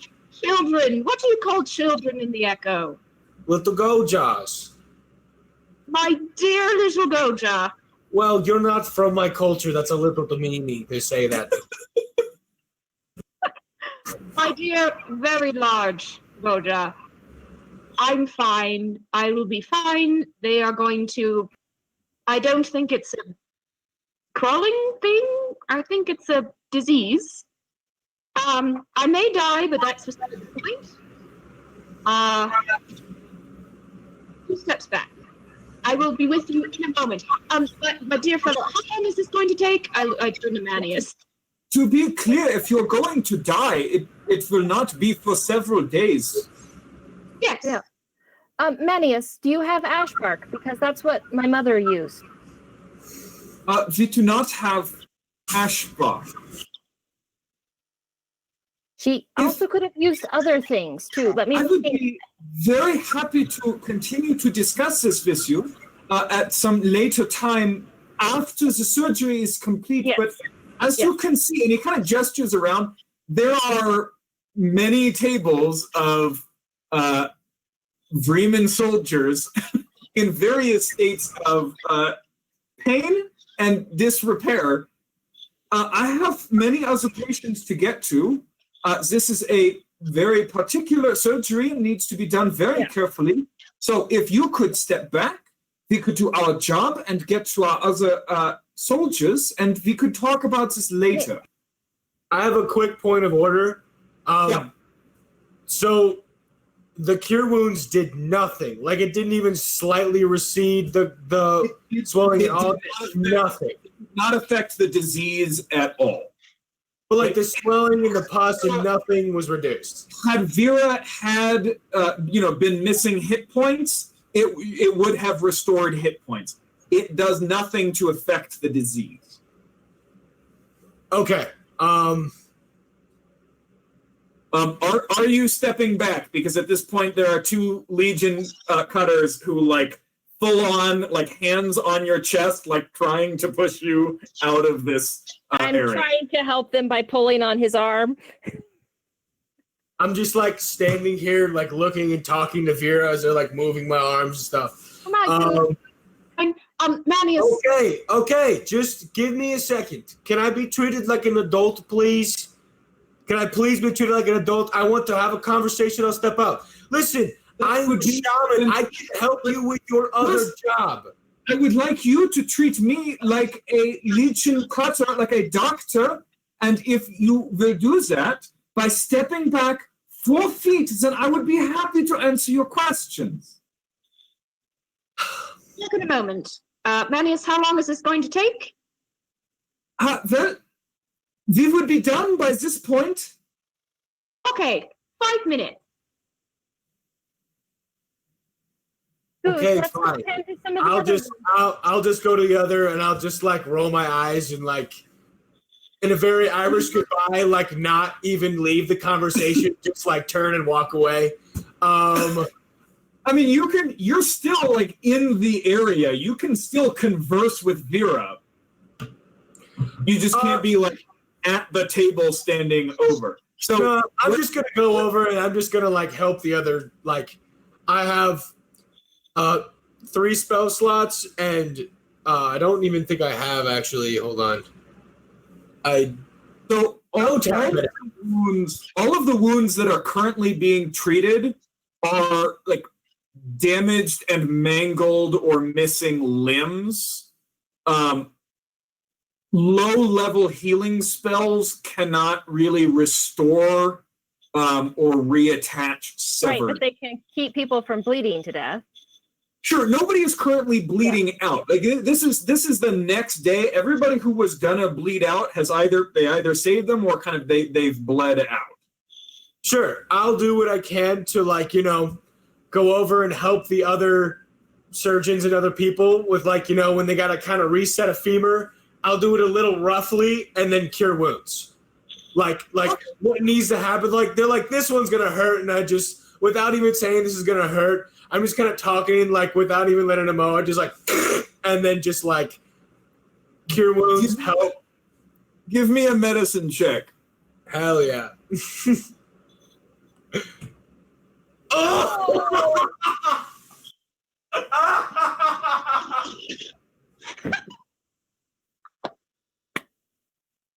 Oh man. You help out at a couple of places, and you're starting to get you're frustrated, and all like these are such minor resetting bones. You go over to like the 4th or 5th guy, and it's just like, and this guy just like most of them have like somebody's kind of put something in their teeth so that they can grip. You just walked over to somebody that nobody was currently treating and like grabbed an arm, and it's like crunch, and he just starts screaming. He's like, "It wasn't even broken. What did you do?" And at that point, you are kicked out of the hospital for the time being. Vera, so I'm gonna go ahead and make a check. I'm just gonna go like sit outside and have a stick and be like hitting the ground like I was trying to help. What? And he wasn't even like an adult. Just like a little kid on a little rock, like. Good thing they have advantage on that. There we go. A natural 1 and a 17. All right, imagine getting a natural 1 on a medicine check. So, Vera, they make incisions and like blood and off-colored fluids just kind of pour out of each of these swollen places, and then they bind them very tightly with bandages and kind of like leather cords to hold it in place. You can't really bend any of those joints very well. It's really difficult. But so they succeeded. So your dexterity penalty is reduced by 2. So your dexterity score is only down 2 now. They succeeded, so you don't take damage.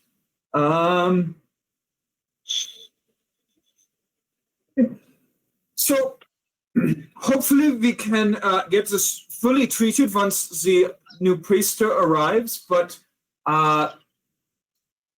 if not, or if you or any of your party contracts this again in the future, assuming you survive, of course, you have a good chance.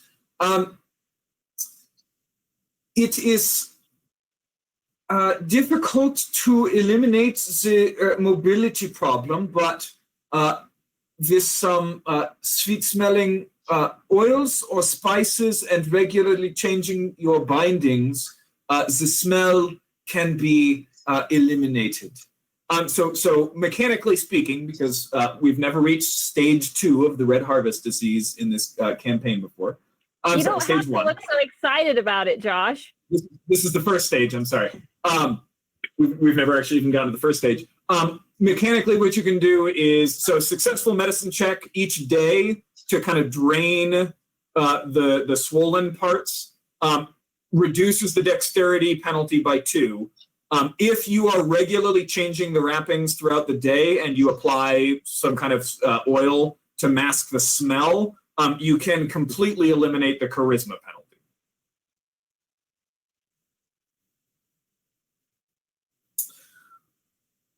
Okay. Also, I don't think I mentioned, the charisma penalty does not affect like saving throws. That's for social interactions because you smell horrific. Okay. It could help with intimidation, though. So you are treated with that. It does not help with intimidation, unless you're just trying to intimidate somebody to leave. You are treated. Dexterity penalty is reduced somewhat, and you are released from your bindings. You are forbidden from leaving the hospital or interacting with, other patients in the hospital. Sorry for a second there. So I can or I can't do that? You must stay in the hospital and you must not touch like anybody else. But I can still talk to people with social distancing. Yes, you can. As long as you wear a mask. You are required to social distance and wear a mask on all of your joints. Really hitting all the big points, son. It gets worse. So you can kind of, for the sake of public health, quick plug. Jenny can confirm. Wear a mask.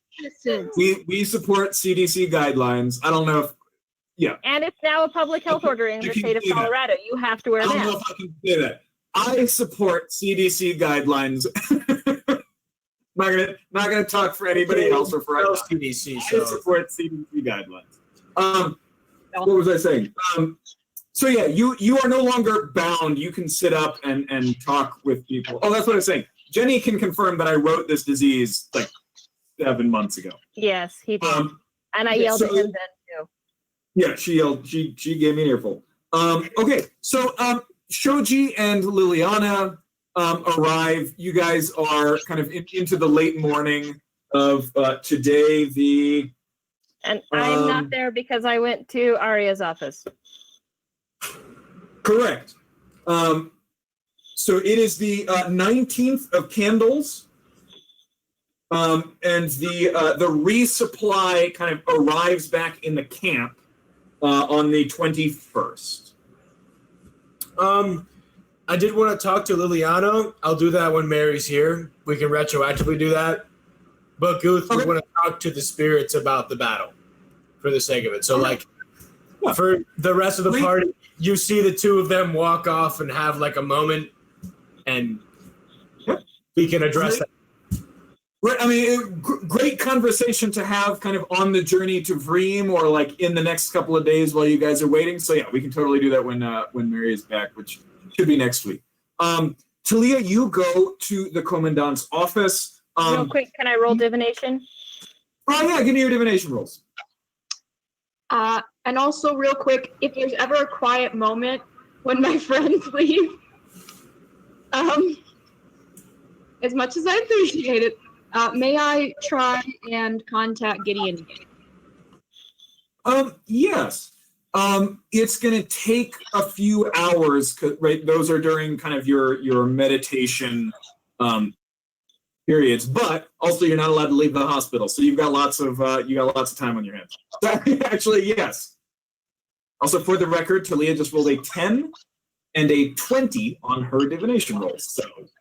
Yep. Yeah, Vera, go ahead. Real good today. I think what have I been having you do? Straight wisdom? Yes. No, this is Vera. Oh, yeah. Still. Yeah, wisdom, usually. Yeah, Vera, give me a straight wisdom check. Alrighty. No. Ooh. You have very little that you can do. The pain and smell have been significantly reduced, but they are still. It is still painful and distracting. Okay, So yeah, I was going to the commandant, and there's conversation that needs to happen there at some point. You go to the commandant's. Goose, what are you spending the rest of your kind of afternoon doing here? Also, What's up? is Guth going to divulge any information or not? Goof's gonna spend the rest of the afternoon. Nothing's been spoken of to him, and everyone seemed, guys. Goof had some things he wanted to talk about in that tent, but everyone seemed pretty insistent on him not being there, and now he's a little upset. Correction. Like 100%, I was like, "Hey, is Goof in that tent so we could talk to them?" And then everyone got really mad at him being there. Correction. All you had to do was take like 2 big steps back, and then you could have had whatever conversations you liked. I was trying to yes, and I don't think Guth was standing on the table, which is what it assumed to have been. But you shoved a surgeon out of the way as he was out of the way. I did. Yes. Okay, I did. Yes. Sorry, that's me. Anyway. I absolutely yes, but I was doing that all over. So, Guth, what are you spending your afternoon doing? He's spending the afternoon attending to still the dead, if they're already dead. He's just kind of he pretty much went to Dogger's tent, which I assume he slept in. Didn't have any rest of he went and took a nap. It was just sitting in a dark tent, sad. And he just kind of dragged him around, and he's dragging Dogger around with him for the rest of the day, and showing him and helping him out with a lot more of the rituals and stuff. He's preoccupied with keeping Dogger out of a headspace. That's his life. Awesome. I will allow you to give me a wisdom, a wisdom persuasion, with advantage, or kind of an athletics check almost as you keep him active and doing things and specifically not thinking. You guys just kind of engage in activity and helping moving kind of parts of the wall to refortify parts of that. Up to you. Wisdom, persuasion with advantage, or a straight athletic. I know which math is better, but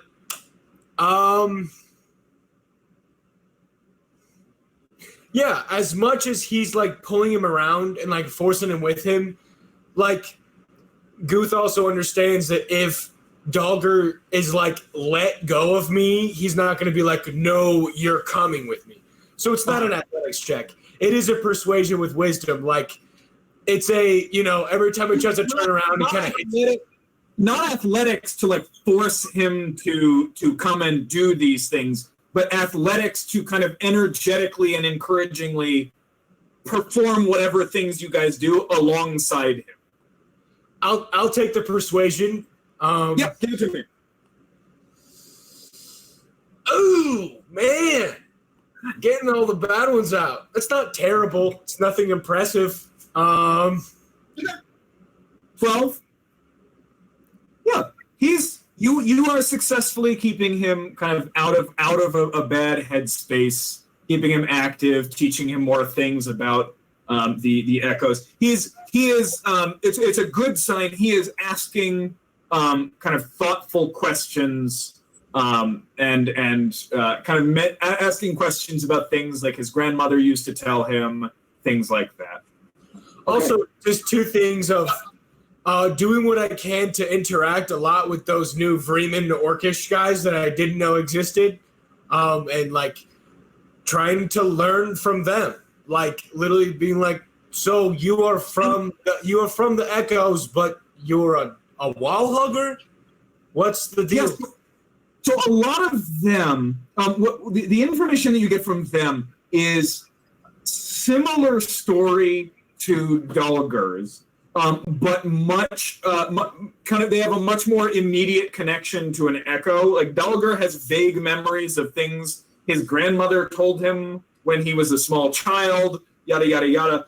Some of these guys are like first generation Empire, so most of them are half orcs. Very few of them are full orcs. Most of the half orcs have some variation on the story of, wasn't strong enough to keep up with like full-blooded orcs, and so journeyed to Vreem. The Empire has actually maintains very good relationships with a couple of echoes kind of in the central plains. Your echo doesn't really know anything about this, but there's a lot of half orcs born in the echoes of the plains. Mostly journey to Vreem to settle there. Some of them are second or third generation Empire. Some of them, like their family's been there forever. But even the second or third generation ones have strong connections with relatives kind of in the echoes. Gotcha. Okay. It's bizarre. It's bizarre to you to have kind of echoes having any sort of positive relationship with the with wall huggers, right? And by all reports, the Empire has a truly massive wall. It's they are the biggest wall huggers of them all. Your experience of relationship with wall huggers is scaling the borderland cities to pillage, kill, for fun, for exercise, right? All of that kind of stuff, and smash up a caravan on a Friday night, etc. So this relationship is kind of bizarre to you, and they very proudly kind of defend Dreams, its wall and its culture, and there's kind of some underlying shame. Some of them have that insecurity of, I couldn't hack it in the echo.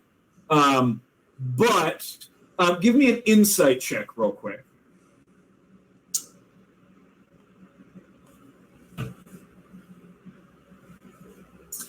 Yeah, I think this would probably for Guth. I'm not going to tell you that this is the case, but from my estimation, I think to Guth, it might come across as a little unsettling. They've clearly been through some kind of indoctrination, and I think it's probably a little unsettling for Guth.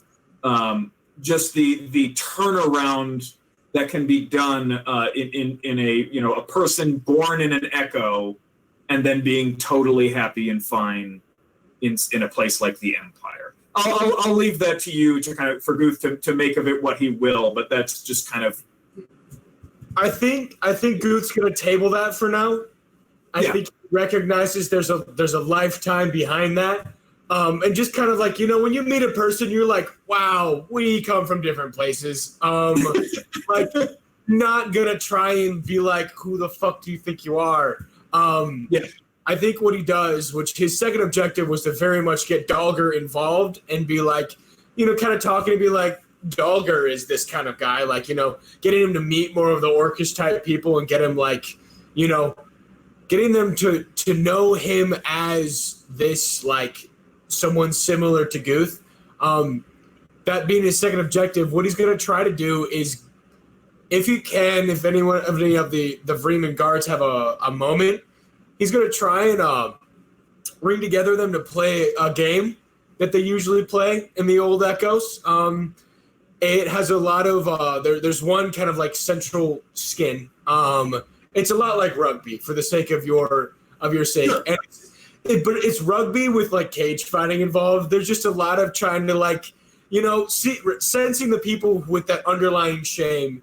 He'd be like, well, how about we do this? And kind of like really galvanize a lot of like the orcish spirit back in the Echo spirit and like try and get a really rowdy game going of that. If they have time in their breaks or duties or whatever, and try to get like in a very central and local, like very visual spot, like try and have that huge gameplay with Dalgar being like a big moment too. Give me a. So it'll be a persuasion check. You would have both advantage and disadvantage just for a variety of reasons on this. So it's just going to be a flat check. I'll just roll it. Damn, can't do nothing, can you? As you successfully get right, Dulger kind of. There are now other people that Dulger can spend time with and talk with and kind of actually have meaningful human interactions with other than you. You're not like now his one person. Like you go to a party and you only know one person, but like this is a party where there's over 5,000 people. I guess I'm in the Echo now, and that's my thing. But there's that one dude, so yeah. So you successfully get him kind of integrated a little bit, but there's as you try to get kind of this game started, you do notice that there is a lot more activity than you have seen in previous days that you've kind of been in the camp. Things appear to be getting packed. And at that point, we'll go ahead and switch. So I'm sorry. So everybody's very busy, and there's not a lot of people who are able to kind of come and join the game. And on that note, we're going to go ahead and switch to Talia. Talia, you are ushered into Leontia's office. She's got papers and stuff all over her desk. She looks up as you walk in. You're late. You can start this. Those ones over there. And just right into business. There is no conversation for at least a few hours. Okay. Give me a perception or investigation check as you're helping her out. Please, investigation. Okay. 15. 15. The Legion is packing up and leaving Westershire. Do I know where they're going? You see notes here and there. The Legion had been holding its spot largely because, right, they are outnumbered by both the undead and the ghouls and whatever connection they have with Sorana V. Analysis is pretty conclusive that last night's attack was coordinated. Right, it would be one thing if both tunnels kind of dropped into undead. Right. Well, instead of ghouls tonight, we just got a whole bunch of undead. The holes were dropped at the same time. There were undead waiting to kill the commandant in one. Vod and Destin were waiting to take Garrett in the other. You see notes, suggestions trying to figure out. It's pretty clear why they might have targeted the commandant. It is unclear why they targeted Garrett. If she will allow it at all, I would like to just venture an opinion. Yeah, give me a second. Let me finish kind of describing this, and then kind of as there's kind of a lull in the paperwork, you can have some conversation here. Legion, right. So with a coordinated attack means there is some sort of alliance now between the undead of the pyramid and the ghouls, and the High Chancellor has authorized a withdrawal. For the time being, they are being withdrawn to Vreem. However, there is a note. Some of the notes are kind of the tone is a little bit strange, I would say. It's almost mollifying, as if actually give me an insight check real quick. Disadvantage, because you still have 1 point of exhaustion. Okay.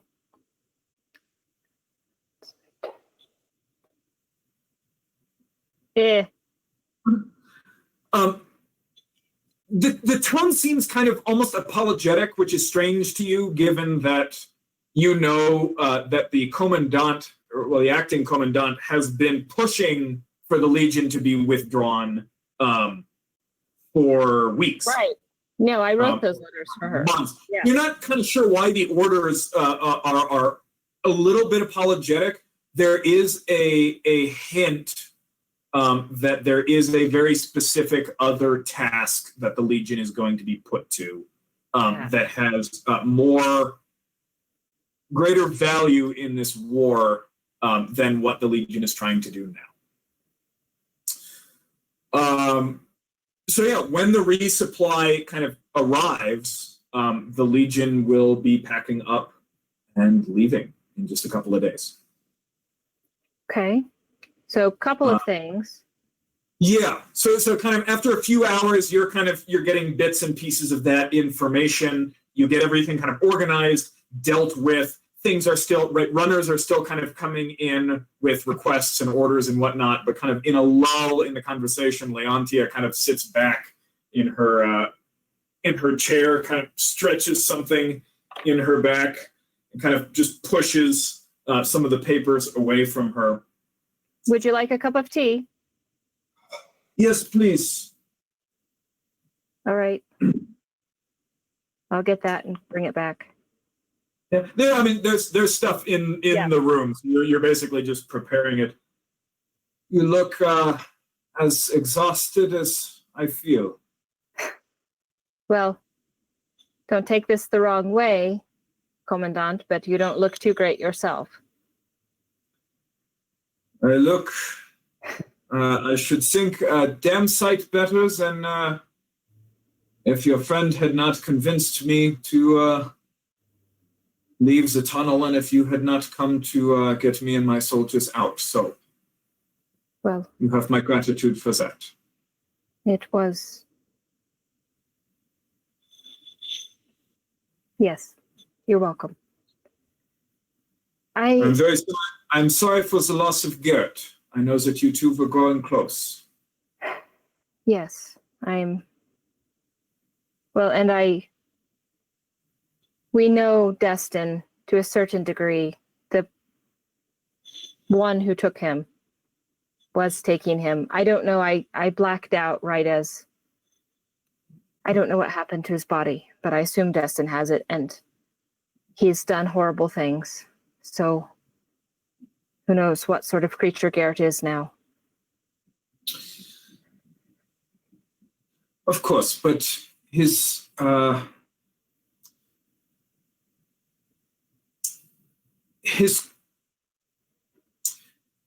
he will be remembered as a Legion priester with honor, if that is consolation to you.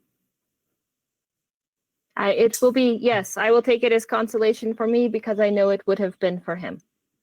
His court-martial will be stricken. He died in the best tradition of the Legion. Yes. He was a brave man. I have some questions, Commandant, that I hope you'll allow me to ask, but you are leaving. The Legion is leaving. That's what I've gathered. You know, of course. Unnoticed things. Yes. What of the ship?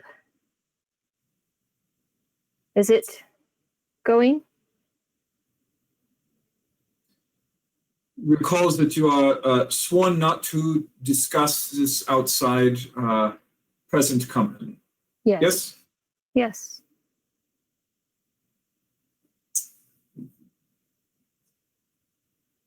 We will be sending the ship to Onisher with a small complement aboard to infiltrate and hopefully prepare the way for future negotiations or Vrain taking the city. Should the opportunity become available. Sorry, I'm trying to ignore Vera's facial expressions. You're not here. Nope. And I'm sworn not to tell you about this. Would it be of benefit to the Bremen interests within the city of my birth if you were to have a native ambassador with them?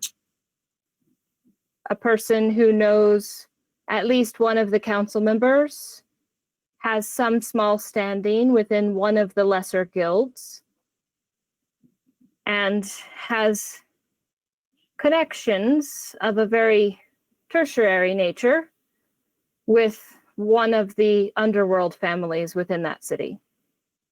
Oh, God.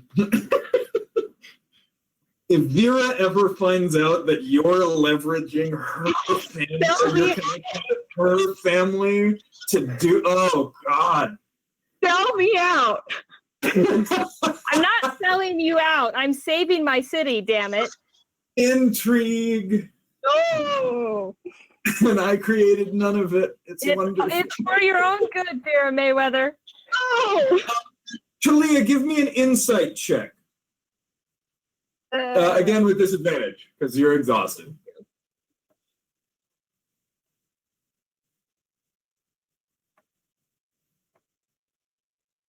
Oh, I hate you. Oh. So total of 9. Yeah. I'd like to point. I mean, that is the third natural 20 you've rolled today. I know. And only one of them is going to be useful, and I'm saving that one for later. Correct. She gets a look on her face that you can't quite read, and she says, "So, you and your friends are not continuing your journey to the Empire?" I am not at this moment. My friends, I believe, will.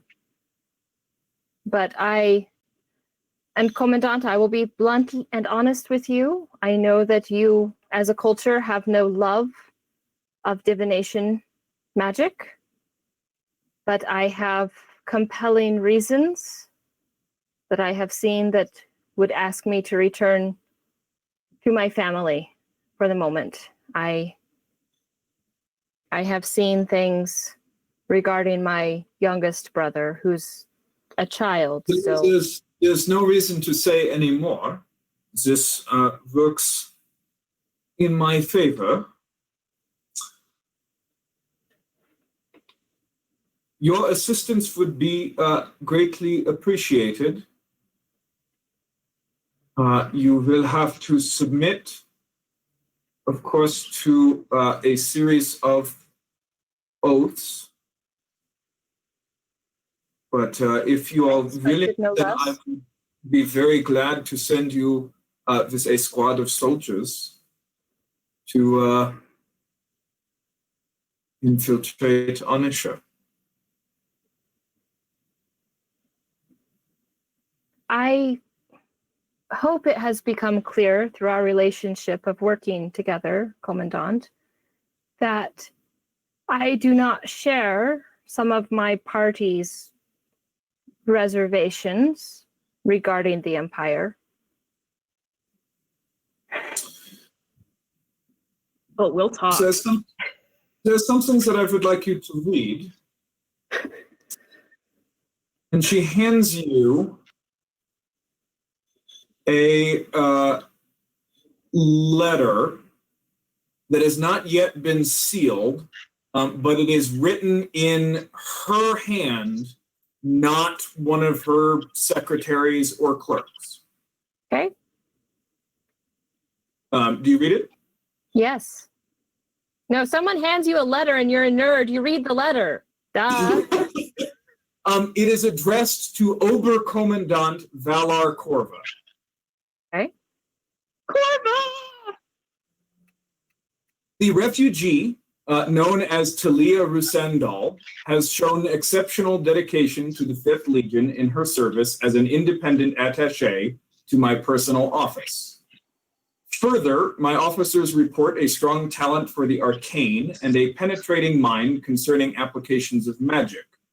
Above these, she has demonstrated restraint and personal carriage analogous to that of an imperial citizen, which is, in my experience with wilderness cities, rare among outsiders. As an outsider, she has developed rough edges, but this is only to be expected, and she cannot help it. Most concerning among these is a difficulty making decisions under fire and a naivete regarding consequences.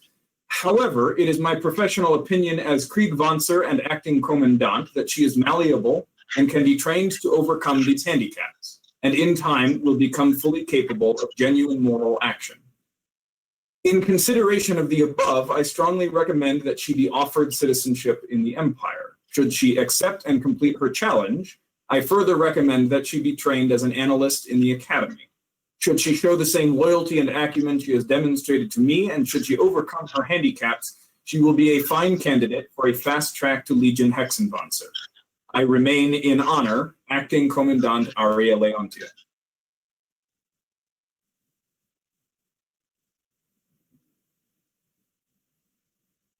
That is a tremendous honor, Commandant.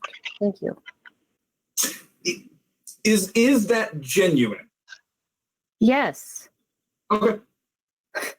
Yes, 100%. That is like all of Talia's dreams coming true right there. Oh, there are just some genuinely offensive things in there. Talia's used to that. Think about who her teacher was. Sure. Sure, but she likes Leontia. Like, Oh, she she likes expected that Leontia of a lot. Healthier, but yeah, imagine just hearing someone who you want to be, who you look up to, honestly, just lay out your flaws to someone who's going to be in charge of you. Well, that has happened to Talia since she was knee-high to a grasshopper, because that was one of Father's favorite things to do, was say, you did it wrong, do it again. You can improve. And she still adores her father. I will point out that there is a difference between, right? Obviously, your father and Kelthir, right? Kelthir, like, there is no moral action. Like, morality is a construct. The only rule is power. And that was the thing that she didn't like about him the most. Right. And somebody,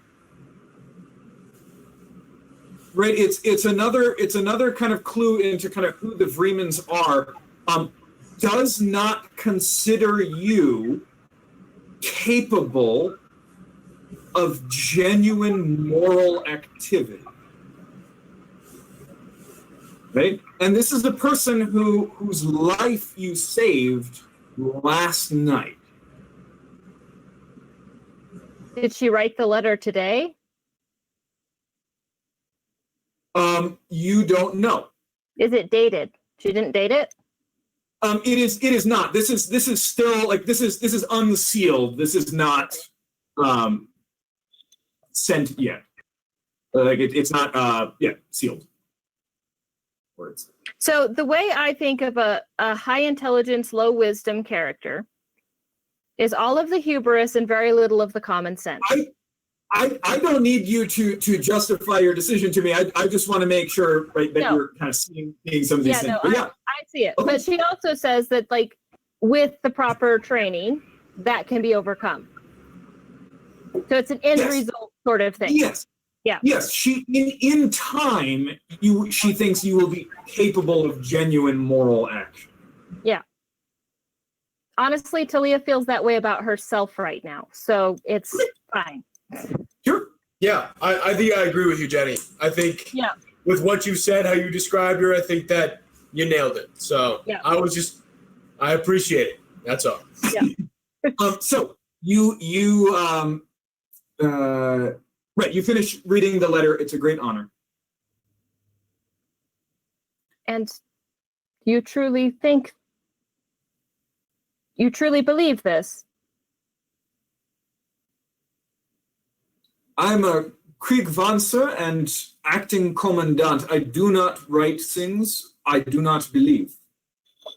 I'm sorry, I did not mean to cause offense. No offense was received. I simply wish you to know that further argument and justification is not necessary. Your measure has been taken, and I would be happy to make use of you. And I am willing to be made use of. All right. It is settled then. Yes. I will, why can I not remember her goddamn name? I will have Rosonia introduce you to your squad later.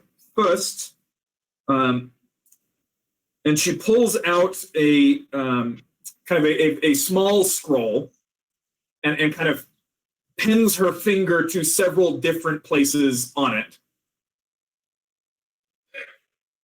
You will swear to the following. Well, let me hear them first, and then I'll agree. You will reveal the identity, purpose, and nationality of the soldiers that will accompany you to nobody whom you have reason to suggest has negative or hostile attitudes or intentions towards the Gebrecan Empire or any of its citizens. Sworn? Yes. No, please talk to Vera first. You will give them aid and succor as they direct at any cost.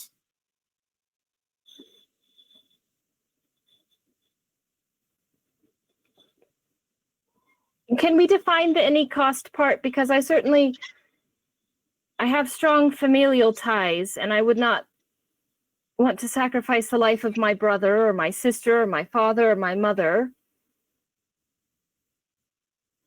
And I truly hope that none of my soldiers or myself or the Empire would ever be in a position to ask you to sacrifice them.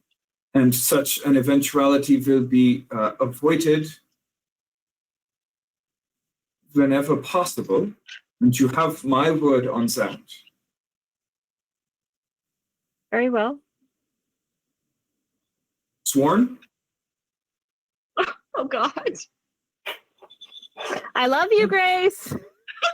Please, you're hearing Vera's voice in your head going, I'm hearing it, and what you're getting from that is, I love you, Vera, shut up. You will, Vera, you're currently failing to meditate at the moment. And like there's some kind of, there's something really wrong is happening, and you're trying to figure out like, okay, what's disordered within me? Like what's gone on? You don't realize that it's coming from somewhere else entirely. Okay, sworn. So that's 2. You will carry out the instructions. They kind of refers to the squad that you'll be assisting. You will carry out the instructions to the best of your ability, whatever those instructions may be.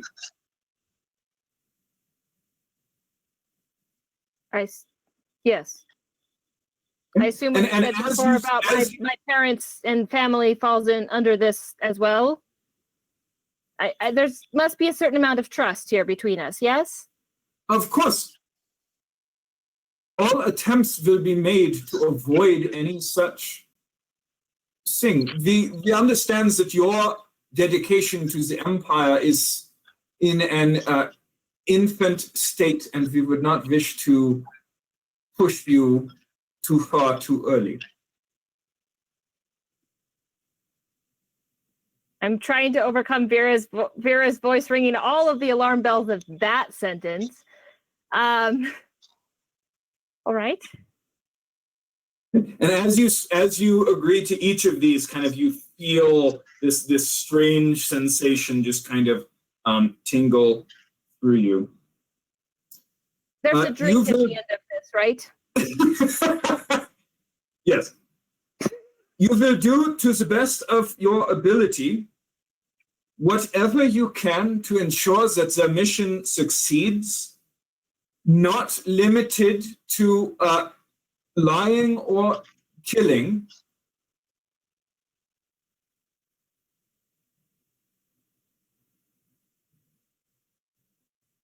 Okay. I just want clarification on that for certain. So basically, if it comes to it, you will need to be prepared to lie and kill in the pursuit of this mission. Slight problem is that I'm not very good at either of those things. Indeed. But I will try. I believe, yes, to the best of your ability. Okay. Okay. 5. Last one, I promise. Okay. In the case that the mission fails, you will do whatever is in your power and to the best of your ability to ensure that the Empire can successfully achieve its ends with regard to Anisher for the good of all. So you're saying if the mission fails, it's my responsibility to finish up as best as I can. Essentially, yes. All right. You swear these things on your strength, your intelligence, and your ability to function as a wielder of the arcane. Well, my strength isn't very much, but the other two things are something, I suppose. So yes. Right. You have sworn all of those things. And what do I get in return besides a stiff shot of whiskey? Unfortunately, the remaining alcohol in the camp is being used in the hospital. Okay. But the Legion will be, not the Legion, your squad will be equipped with some resources, and should your Kandritter deem it appropriate, recreation is of course allowed. All right. And in exchange for this service, should I make it to the Imperial City, would I potentially have some of the things that you suggest in this letter? Yes, of course. This letter will make it easier to enter the Empire in the first place, and it should get you, should it pass scrutiny, it should get you to the Oberkommandant, if not in person, at least the letter itself will certainly reach her hands. All right. You will depart this evening. I can finish up in here for today if you would like to gather your stuff and say your goodbyes. Yes, there's one more thing I wondered if you could clear up for me just a little bit. Why did you ask us to collect the holy symbols from the ghouls that we took down? So holy symbols are, at least according to our priester, they are required for the casting of divine magic, the spells that they use, and bringing one in is proof that you have removed one more believer in the Red Goddess. It is similar to simply bringing in the heads of any regular ghoul, Of course. except that it is proof that you killed someone who is hopefully significantly more valuable to the enemies than one of the feral ones. And do you think perhaps that's why they took Gert? For his holy symbol? For the proof that they killed someone significant. Obviously, you and he were the prizes that were to be taken. And while we were able to save you, we were not able to save him. If I were to guess, I am not versed in the arcane or the divine or the casting.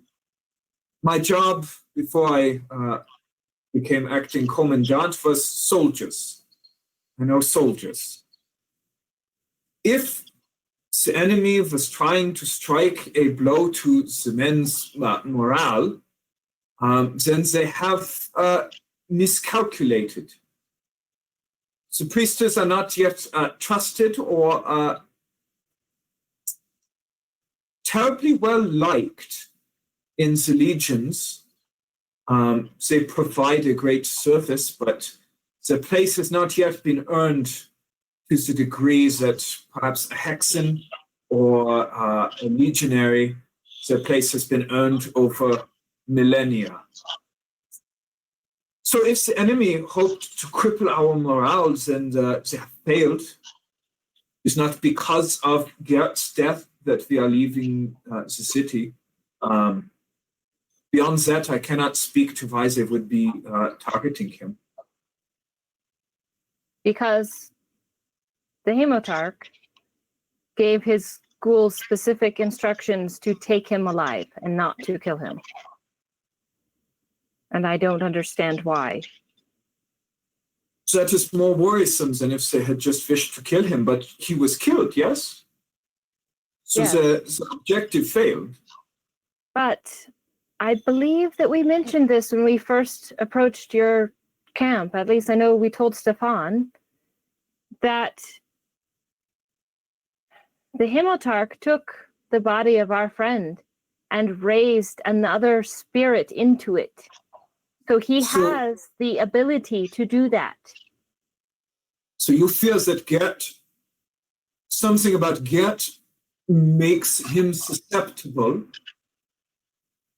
to having another soul placed in his body. So I that is think worrisome. something about Gert made him valuable, not susceptible. If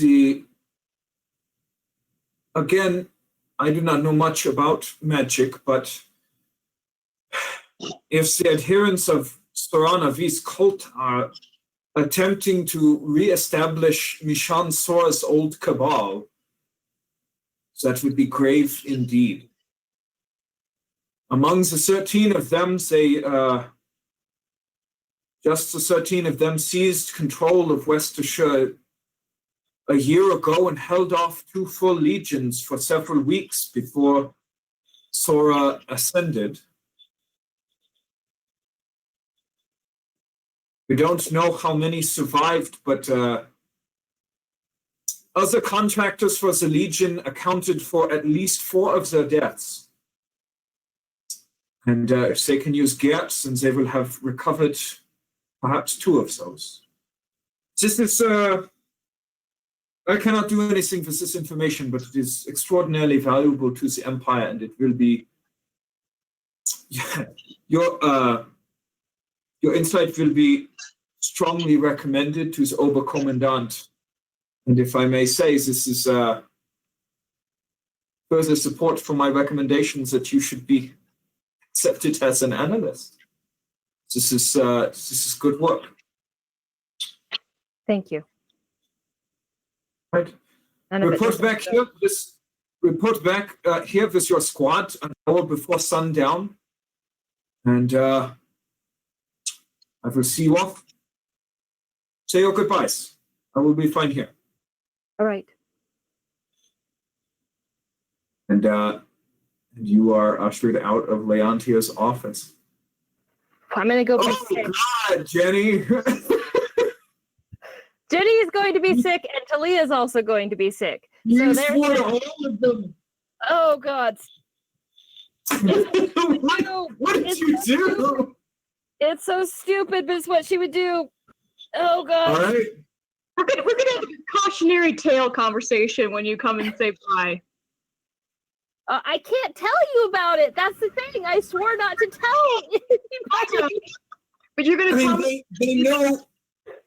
Yeah, they know that you're leaving. It's not like they're going to be like, "Where are you going?" But yeah. So like the main point is you take like the pig skin and you like roll it on the ground and you like hit each other. Is mostly the point of it. Oh, you're busy? I'm sorry. No. Okay. Look, no, I understand the rules of the game, but like, this is really heavy, and I need to go. That's the reason. You could have said anything. You could have been like, "Oh, I broke a nail would be more noble than this is a heavy thing." What do you mean? Yeah, but honestly, like my conductor is up my ass about this, and I'm really tired, and lying to you is not at the top of my... I need to go. He kind of hurries off, carrying this big, like 100-pound stone for the kind of the new path of the wall. Okay, I'm sorry, Dogger. I really thought everyone was gonna get involved. I really played it up, and that's on me. I feel like I set you up for something that was disappointing. As like squads of legionaries kind of walk past you carrying equipment, packing stuff, you realize there's actually nobody like standing here like giving you their attention, listening, and as you kind of just talk, as people go past, they're like, is he talking to... Okay. Like nobody's sure if you're talking to them or what. And but a general kind of high activity has taken the legions. It is past noon at this point, and kind of everybody is in full swing. So I can tell that everyone's pretty busy, and I'm not going to spring this on you in the moment. You should think about where you're going next. I don't know why you were in the prison cell. I feel like we talked about it, but I don't remember because it wasn't important to me. I'm sorry. I'm just trying to be honest with you. And you should think about where you're going. I understand, but... And Goose, I understood, 2/3 of what you said to me today. And I really appreciate everything you've done. I need to get back to Anashur. With Addis gone, Adelma and her kids. When he says that, I'm gonna grab the bag of his neck, slap it, and be like, does he feel gone? Is he gone?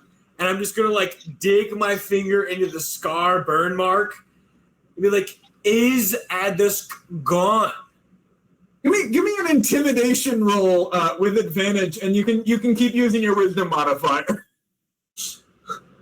Okay.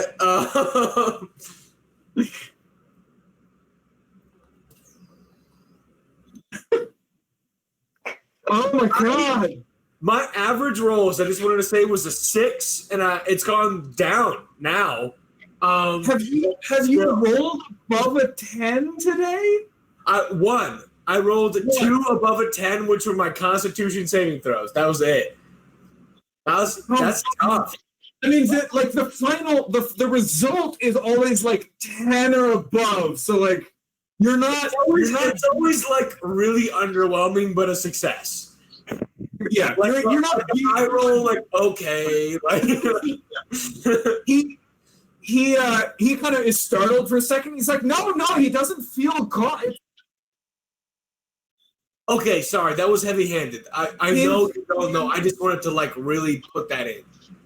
No, I get it. His family needs my help now. If I can, I will be returning to Anashur, but I will not forget what you've told me. And I will try not to mangle the stories too badly when I tell them. Honestly, I don't think I remembered anything I've told you. It just gets bigger every time. And that's the best part. The song just needs to be louder. Oh, if it's okay if it just gets exaggerated every time, I'm fine. I can do that. I was like 10 feet tall. Do you remember when I was like 10 feet tall? I don't, but yeah, I was following the line. You were saying exaggeration. You were going to say how things were exaggerated. My size was. I thought there was like a 10-foot pole involved. I didn't realize the 10. Well, no, that was the authority stick. That was yeah. No, I got it. Okay. Oh, cool. Oh. So yeah, you were 10 feet tall. I'll make sure you're 11 when I tell it. It'll be great. The kids. 11 the is kids more. will go nuts. I'll just give him like a big Beastmaster hand clap like that, and I'm just kind of like bump heads a little too hard, and say, you. It's a little too hard because like you clasp hands, and then he pulls himself. He tries to pull you, but you weigh way more. He pulls himself in and just like big a hug around the waist. And like you go in for the head bump, and he just like slams into you. It's, okay, that's about par. "Hey, Dogger." As we're like walking, we'll like take like 10 steps away, and I'll like look over my shoulder, like, "Hey, Dogger." Yeah. You didn't leave him. Don't ever forget that. You didn't leave him.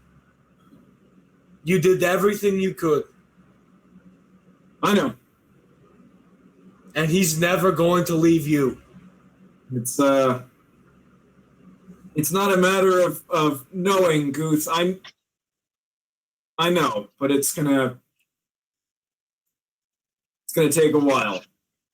But anger helps. Get angry. Just get real, and I'll just pick up just a thing of mud and just throw it at one of the guys who wasn't listening to me. You know, as I was talking, I'm just going to just throw a slab of mud and just yell at him. You do that, you hear Dogger go, "Ah!" and he just rushes the guy and like full football tackle like in the air before smashing him down onto this ground. This poor Legionnaire is just like laying in the mud, just like stunned, like, what the hell happened? Dogger just beats his chest over. "Ah! Anger! No!" All right, Dogger goes and gets ready. You feel like Dogger is he's on a good path. He's on a good path. He just needed to be put in the right direction.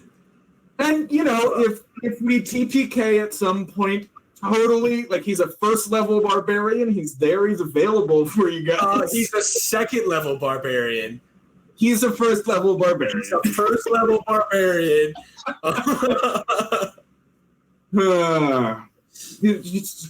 Four, five, fifth one? Yeah. More than 4. Three is the number. Yes, Jenny, I will give you both the letter and the oaths. See, that's the thing, people. When your DM asks you to swear oaths, you make him give them to you in writing. Yeah. Sorry, I wasn't trying to sidetrack that. I was just trying to divert. Nick, you keep apologizing. I love every moment of it. No, it's good, man. It's good. I love as you take these like minor bit characters and just like raise them up. It's wonderful, Nick. All right, I won't apologize anymore. Stop apologizing. Yeah. Vera, everybody else is busy for kind of most of the day. You try to meditate for a little while. Was there anything in particular that you wanted to do other than that, or do we want to kind of bring it to kind of our farewell with Talia at the end of the day here? I will if I have time. Probably don't have time to do a hat, but I probably have time to do a very short scarf for Talia, which I will knit. Okay, Lee, they bring you supplies. One, there's a legionnaire. You kind of hear a conversation near the entrance to the tent, and you hear, no, I'll take it to her. No, it's fine. And you see a heavily scarred human legionary kind of pushes aside the curtain. Ma? Yes, ma'am. Oh, you're awake. Here. I had it a week ago. It sucked. I'm sorry, accent just dropped. It was really bad. I was bored out of my mind and everything hurt. So as I said, you had asked for this, and I wanted to bring it to you. And he hands you. It's rough. It's not even like yarn. It's Legion fabric. Strips of canvas from broken, like ruined tents and things like that. But it's functional and like some small iron thing. Actually, yeah, you've still got some of your your hooks. So yeah. Yeah. Wait, do you know? Didn't your knitting needles were taken in the chattel camp? Never mind. I don't have. It looks like somebody actually took some like low quality metal, kind of stretched it out, and then like hacked some notches into the end of each one. They're not awesome. They're barely functional, but it's something. So he kind of brings you this. And he's like, this is with the appreciation of H.A.P.P.Y Squad. And he gives you that, and you knit a very nice small. You don't know if it would be large enough for Talia, but maybe large enough for one of her younger siblings. Right, you do that. So I think that will bring us to kind of the close I have of one quick thing before I rendezvous with the party. Yes. So I would sit down somewhere quiet and pray and meditate and think of my family and ask Silhaloon for any insight into what they are going through right now. If they're safe. You rolled a natural 20. I did, and I'm going to use it. If you will recall, the way you have to use these, though, for this specific thing, because this is kind of something that we just kind of up and did, is you spend the dice, you spend the divination die on like trying to get sight of what's going on or some sensation. You do not use the number on the divination dice. You roll it. So okay, you then, better use the 10 because that actually gives you a chance. And then I'll use the 20 for the wisdom check. Okay. Not a wisdom check. It's just a divination here.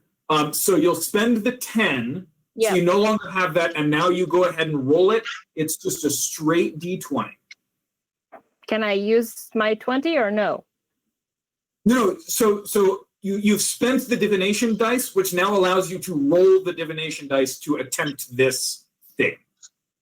Because you're basically right. We've kind of accidentally backdoored our way into kind of like a low-level scrying almost. Okay.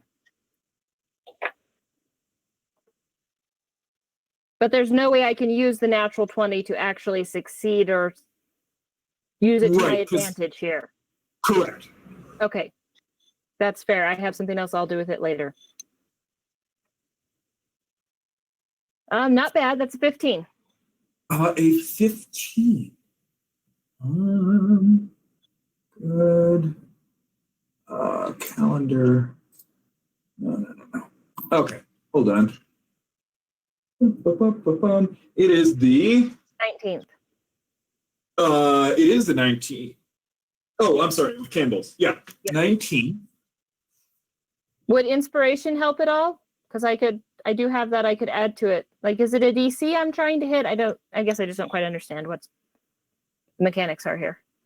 Oh no, that's a good roll. I'm looking through my notes to find. I'm looking at my calendar for what's going on in Onishur, kind of as you guys are traveling. Okay.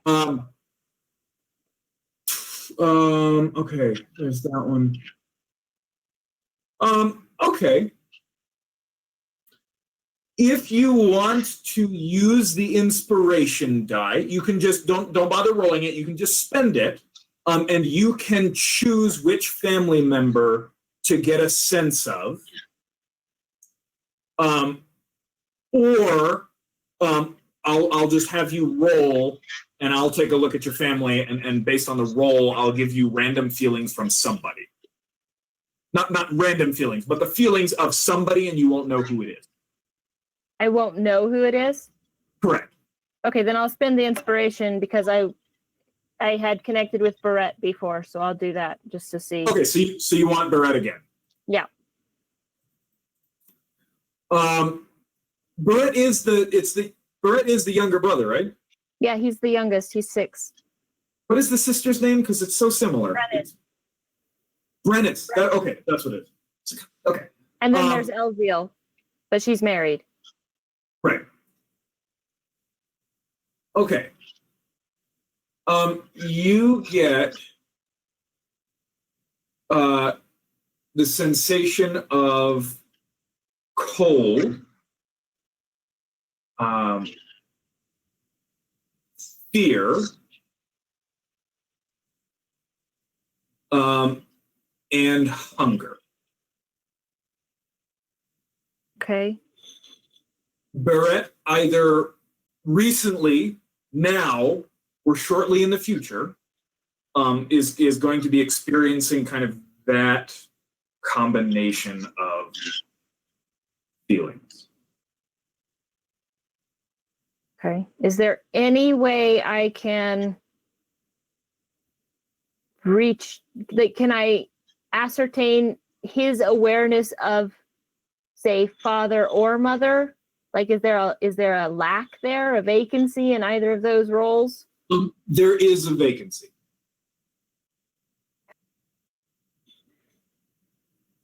Okay. Okay. Rusonia introduces you to kind of as you kind of come out of this, you hear Rusonia. I'll say you up. This is Fabricius Tim. He will be commanding the squad. Right. Legionnaire, Condrita Fabricius. This is refugee Talia. She will be assisting you in your efforts. Fabricius is a half-orc human, and you can see there's a full squad of 8 behind them, a mixture of human and half-orcs, and just one male full orc.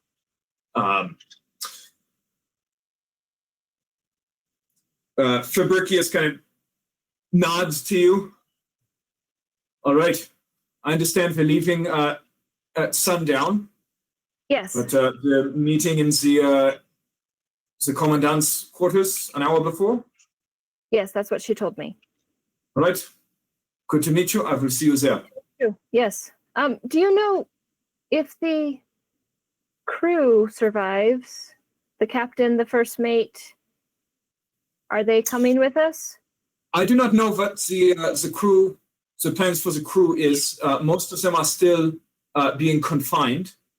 I believe that the commandant will brief us in her office later. All right. Well, thank you. For now, my squad needs to prepare. Of course. It was a pleasure meeting you. Okay. And we're it's about maybe 15, 20 minutes before Talia needs to be in Leontia's office for kind of the final mission brief. The sun is going down towards the horizon. Vera, you've had a busy day getting treated. Later, I think it's every 24 hours. So they changed kind of the wrappings every few hours, which helped to kind of keep the smell down a bit. So yeah, you guys all gather before Talia leaves. Liliana is there. She's like, wait, she's leaving? What? Lil, No, nobody told me about in 15 minutes.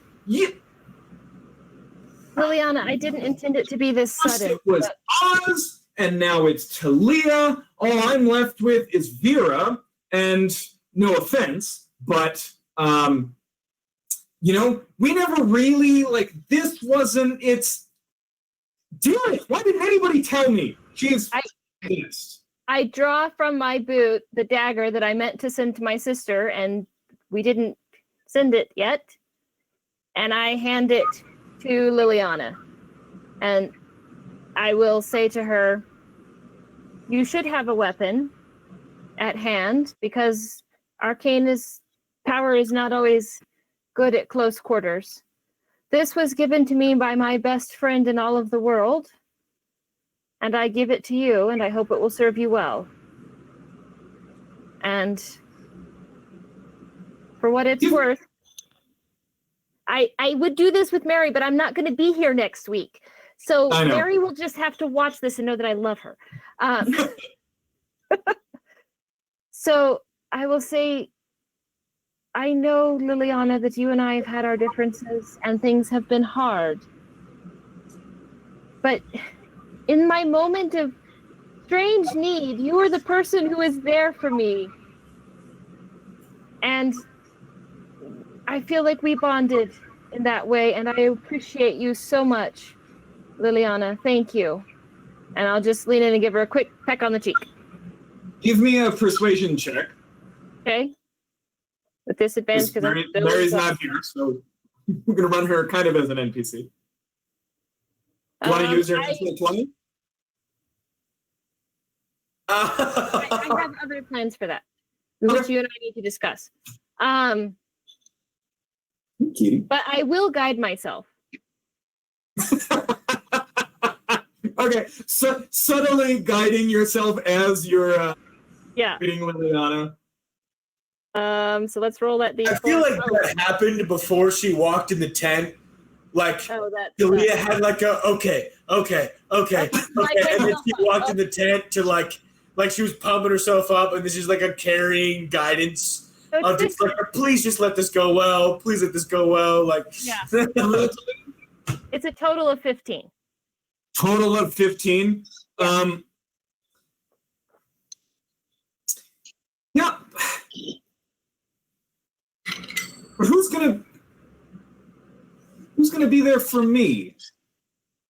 I mean, you're the one who believes in all of this crap, and I mean, we're about to go, like, I don't know, get your friend a new body or me a new body. Like, I don't even know. And you're, of everybody in this group, the one best suited to helping with that. And now you're leaving. Okay, hold on. Hold that thought, Liliana, and I'll grab out my journal and I'll just quickly write. I don't know the matriarch's name. I don't know who she is, but I'll just write, like, basically, dear matriarch, this is my friend Liliana. Please be good to her. I'm a fellow believer in Silhaloon that Garrett converted. You know, basically the gist is, what are you writing? Recommendation. So long as you pull out like a quill and paper, like right in front of her, and just start writing. What are you doing? I'm giving you a letter to give to the matriarch, the other person who believes in this crap. Fine. She takes it. So it kind of introduces her, says who you are. I'll write it for you later, and I'll send it to you and Mary, so you both have it. If you like, I won't say no. Yeah, I'll do it. Liliana, we will figure it out. Together. And Liliana, you should know, Vera and I talked about you, and we've agreed that you're one of us now, so there won't be any killing. This isn't the talking about me that I knew about where you guys were like plotting to kill me. This was later. Yes, this is earlier today. So there will be no killing of you. And I look at Shoji while I say that. Shoji very innocently. None. No killing. If you guys don't have detect thoughts, but if somebody had kind of cast detect thoughts on her in the moment, the thoughts would run something like, there were so many of them, and they were beautiful and great. And... Yeah. Okay. So I have so something. Vera had just said something. Yeah, Vera. What? Are you saying something? You had just said something before Talia readdressed Liliana. She said, Liliana, we will take care of it. I said, That's right. I figure it out, and we'll all figure it out together. Guth. I'll kind of peek my head in through the tent. Because, like, Guth wanted to be there, but I don't feel like he was at the bed. Like, he has this weird, like, sheepishness and, like... I'm just gonna go. He's been very forward at, like, everything else with, like, tradition and all that kind of stuff, but, like, recognizes that this is a moment he shouldn't be at, or was uncomfortable by the moment. Probably both. Vera waves you in. Yeah. I don't know you I very didn't well. hear anything. I didn't hear anything about the Liliana stuff. I'm sorry. I did hear everything about the... I can hear very well. Hi. You're leaving? I'm leaving. Where are you going? Home. Are you finding the spirits too? Yes, in a way, I suppose. I It's feel okay like for me to say I'm going home, right? I just can't talk about the details. Sorry, Josh. Yeah, they knew that you were trying to like get on a ship and go home. You I were just can't talk sworn about against. the espionage. Yeah. Yeah, you're not allowed. No, you're not allowed to like talk about the ship or where it's going. Right. Yeah. Yes, I am seeking my own spirits, and I trust that you'll keep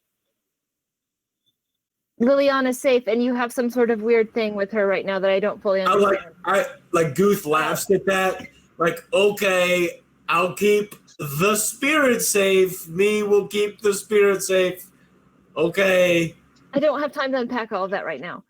It's a really weird sense of humor you guys have. Goose, Anyway, yeah.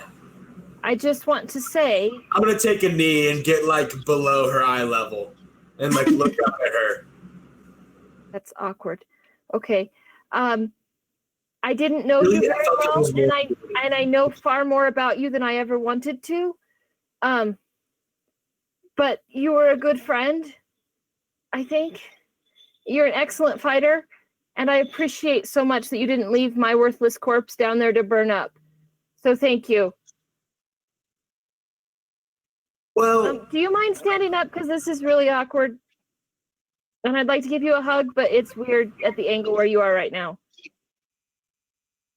okay. I stand up for Talia, Give you a hug. give her a hug, and then as I like retract her and like I'll keep holding her shoulders. You are not a worthless body. I want you to know that. I wouldn't have saved you because, as everyone's heard me say, burning is for the useful and strong. And you are useful and strong. And I wasn't going to leave your body to do nothing. We have a word in my language, the grass feeder. And it's someone who their only use is to feed the grass with their body. So at some point in their life, their body might become useful.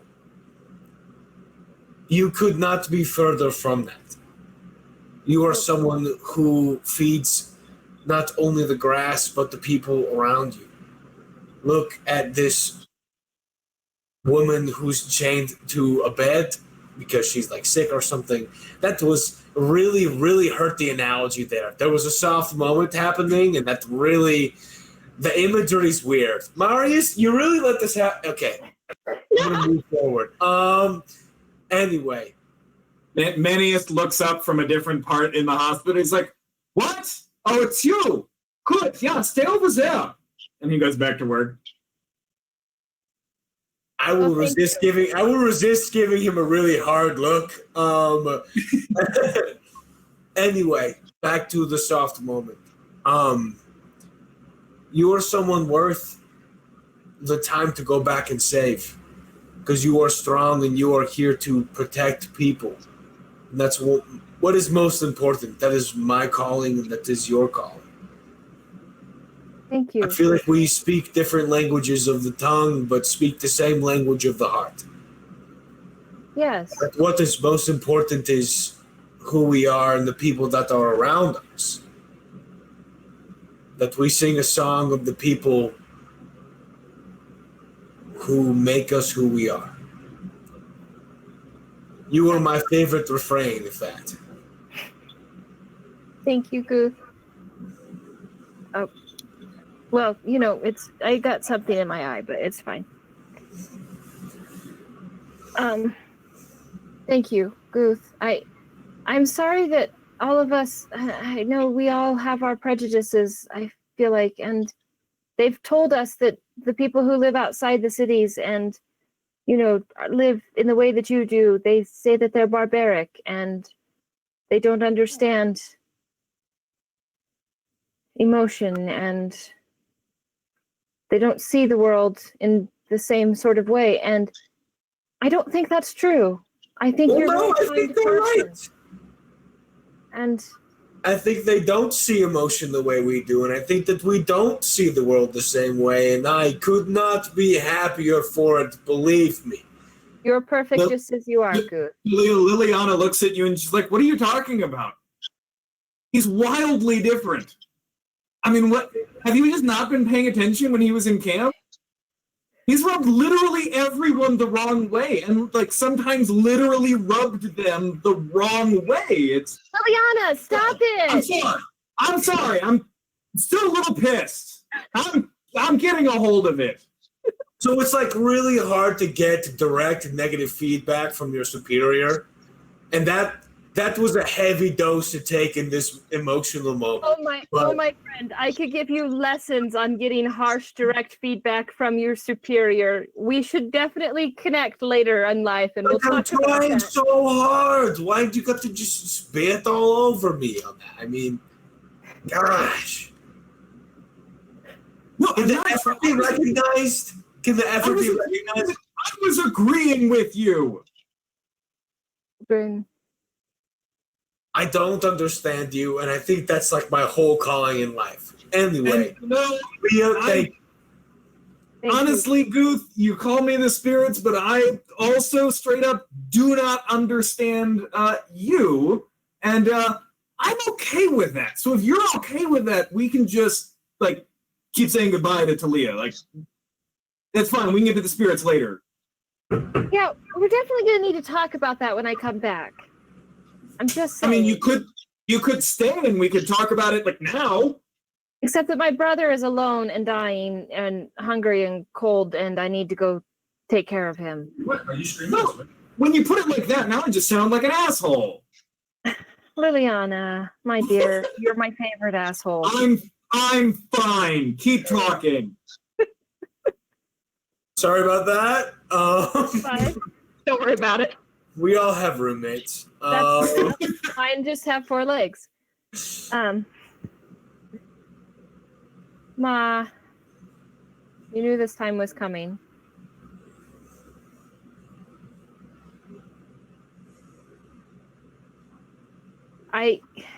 You owe me a story. I do owe you a tale. Do you have time to hear it? I would love to hear it. And I want you others to hear it too. I hope it might be a cautionary tale. It is, after all, the prerogative of the old to give advice before a journey. Yes. And You're as not I as old as you once were. farewell scarf around you. Oh, thank you. It's It cold. is. It is as endearing and lovely as military canvas, as a shredded military canvas reknitted into a scarf can possibly be. Yes. First piece of advice, wrap up warm, it's cold out. Well, it's not right now, but okay. Entering like mid-spring.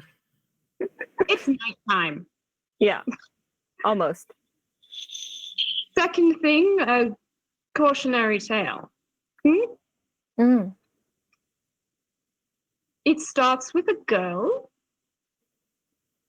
who is very young when her mother dies and has nowhere to go but the street, as many such children do. So she looks for someone who can keep her safe and make sure that she is fed and gives her a purpose. And she finds someone. And he is much bigger and stronger than anyone on that street. And he gives her work and teaches her how to do it. And with many other children, she has a family with him. And he tells them all the time how much he loves them. All the time he says he loves them. And that, when he punishes them, it is for their own good.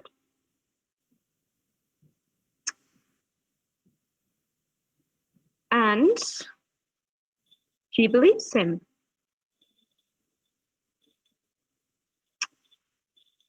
And one day she fails in what he asked her to do, and she is punished for it.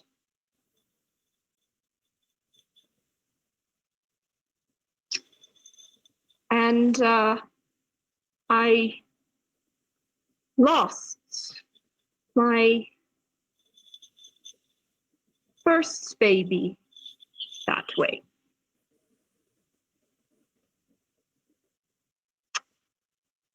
Yeah. And that was when I knew what it was to be angry. And that's why you never said it to them, because it wasn't true when he said it to you. Yes. And my little girl never breathed the air or saw the sun. And I made sure he never did again. You understand? I understand.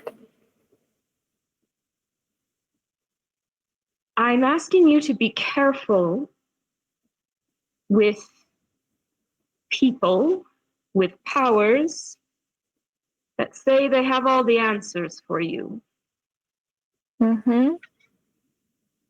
They're strong, they are safe, they make sure you are fed, they give you a purpose, but I warn you, sometimes they don't give a damn about you.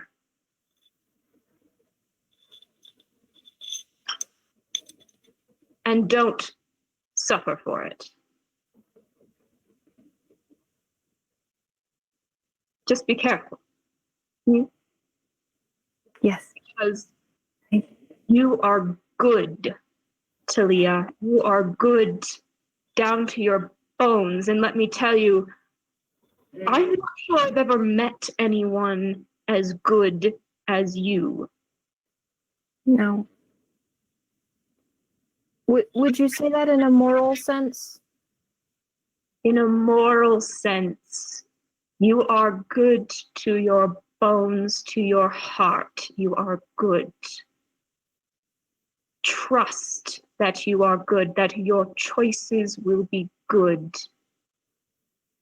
and right and true, and don't let anyone make you do something that you know is wrong, no matter what the cost is. Because you'll be right.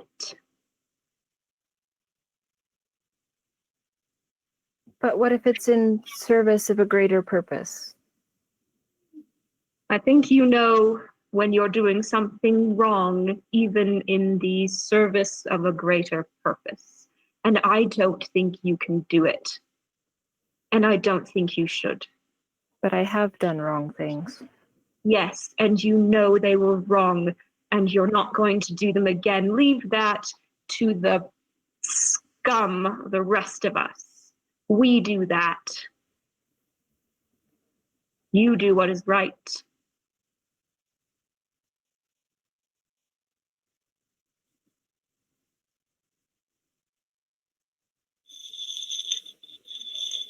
I love you, Vera Mayweather.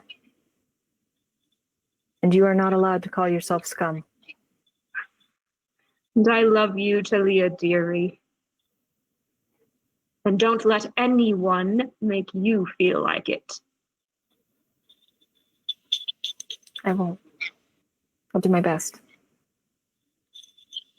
Fabricius and his squad have arrived. Fabricius kind of walking past you. All right, Spy, you ready? And kind of walks into the. Did he call me spy? Yep. I just look at him like, You ready for the briefing? I'm sorry, I don't. Yeah, I'll be there in just a moment. I'm sorry. A couple things. I'll be right there. All right. He heads in. His squad kind of settles down nearby, setting down. They're all packed for travel. Okay. They are not wearing like Lorica. They've shed all of their like everything basically that identifies them as Freeman. They're all wearing long sleeves on both arms to cover up the tattoos. Right. Well, I suppose that's me. I have to go. I don't care. I'm here. Oh, shut up! And Liliana just grabs you in a big hug. Okay, I'll hug Liliana. I will look at Shoji a little bit weird, and then look at Vera and go, we're not going to talk about that right now. And I will hug Vera as well. Trying to avoid the oozy bits, but you know. You. I realized I did forget to say this, Josh. May I also have written a note for Talia to take to my family? Yeah. Yeah, I said I would take any messages you wanted. So. Huh. And we can get to the contents of that in. You can kind of send me what you want to put in there. But yeah. Okay. And then I will gather all of my possessions, except that I was trying to see how much gold I have, and I don't think what's on my inventory sheet is actually correct. But yeah. I'm going to give 200 of it to Vera. Okay. To help with the payment of getting into the city, because I remember that's expensive. Yep. All right. So you're now carrying 380. Vera is now carrying over 1,000. Oh my god! I have all the money because I like wear it in a little like belt, so under my clothes, so no one steals it. For some Guess reason, how much Gooth has. Guess how much gold Gooth has. I'm gonna guess none. Yeah. Yeah. I also have 26 healing potions, Josh, and I don't think that's true, but that's what my inventory sheet says. You should have 0. All of them. Yeah, let me go ahead and fix that there. But yeah. Okay, is there anything else you wanted to leave behind, Talia? Just footprints and memories. No, I don't have my dagger. You've got the chunk of, from somewhere you've got a chunk of armor emblazoned with the Black Pyramid. I don't remember where you picked that up, but you have it. I thought I already gave that to the commandant, but yeah, I will leave that. I Gotcha. thought so. Okay. I'll take that off. You've got Kingrave's notes. You've got Oz's ashes. Oh, I didn't realize I had that. Yeah. Cool. You gonna give Oz's ashes? Well, let's do inventory later. Yeah. No, the only other thing that I would leave. So Jenny, we'll figure out inventory and whatnot later. Okay. We'll go ahead and wrap up here. Talia goes into Leontia's office for a while, and when she and the squad come out, they're at kind of a full jog with their equipment. Talia waves goodbye and disappears from your view. Temporarily. We'll see. Hopefully. don't say it. Hopefully, yes. Okay.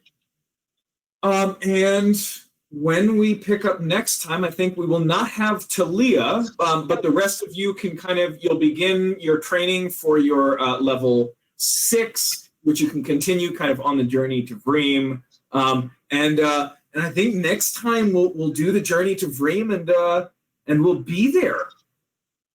Oh my gosh. You've been Something waiting. set in motion. This is episode, I think, 12. Was it 12? Did Elmania die in episode 9 or 19? 9. Oh Yeah. my gosh. 31. So, 22 episodes ago, we set out for Vreem, and next week we might actually get there. So, my cat decided to tear up my script while she was on the floor.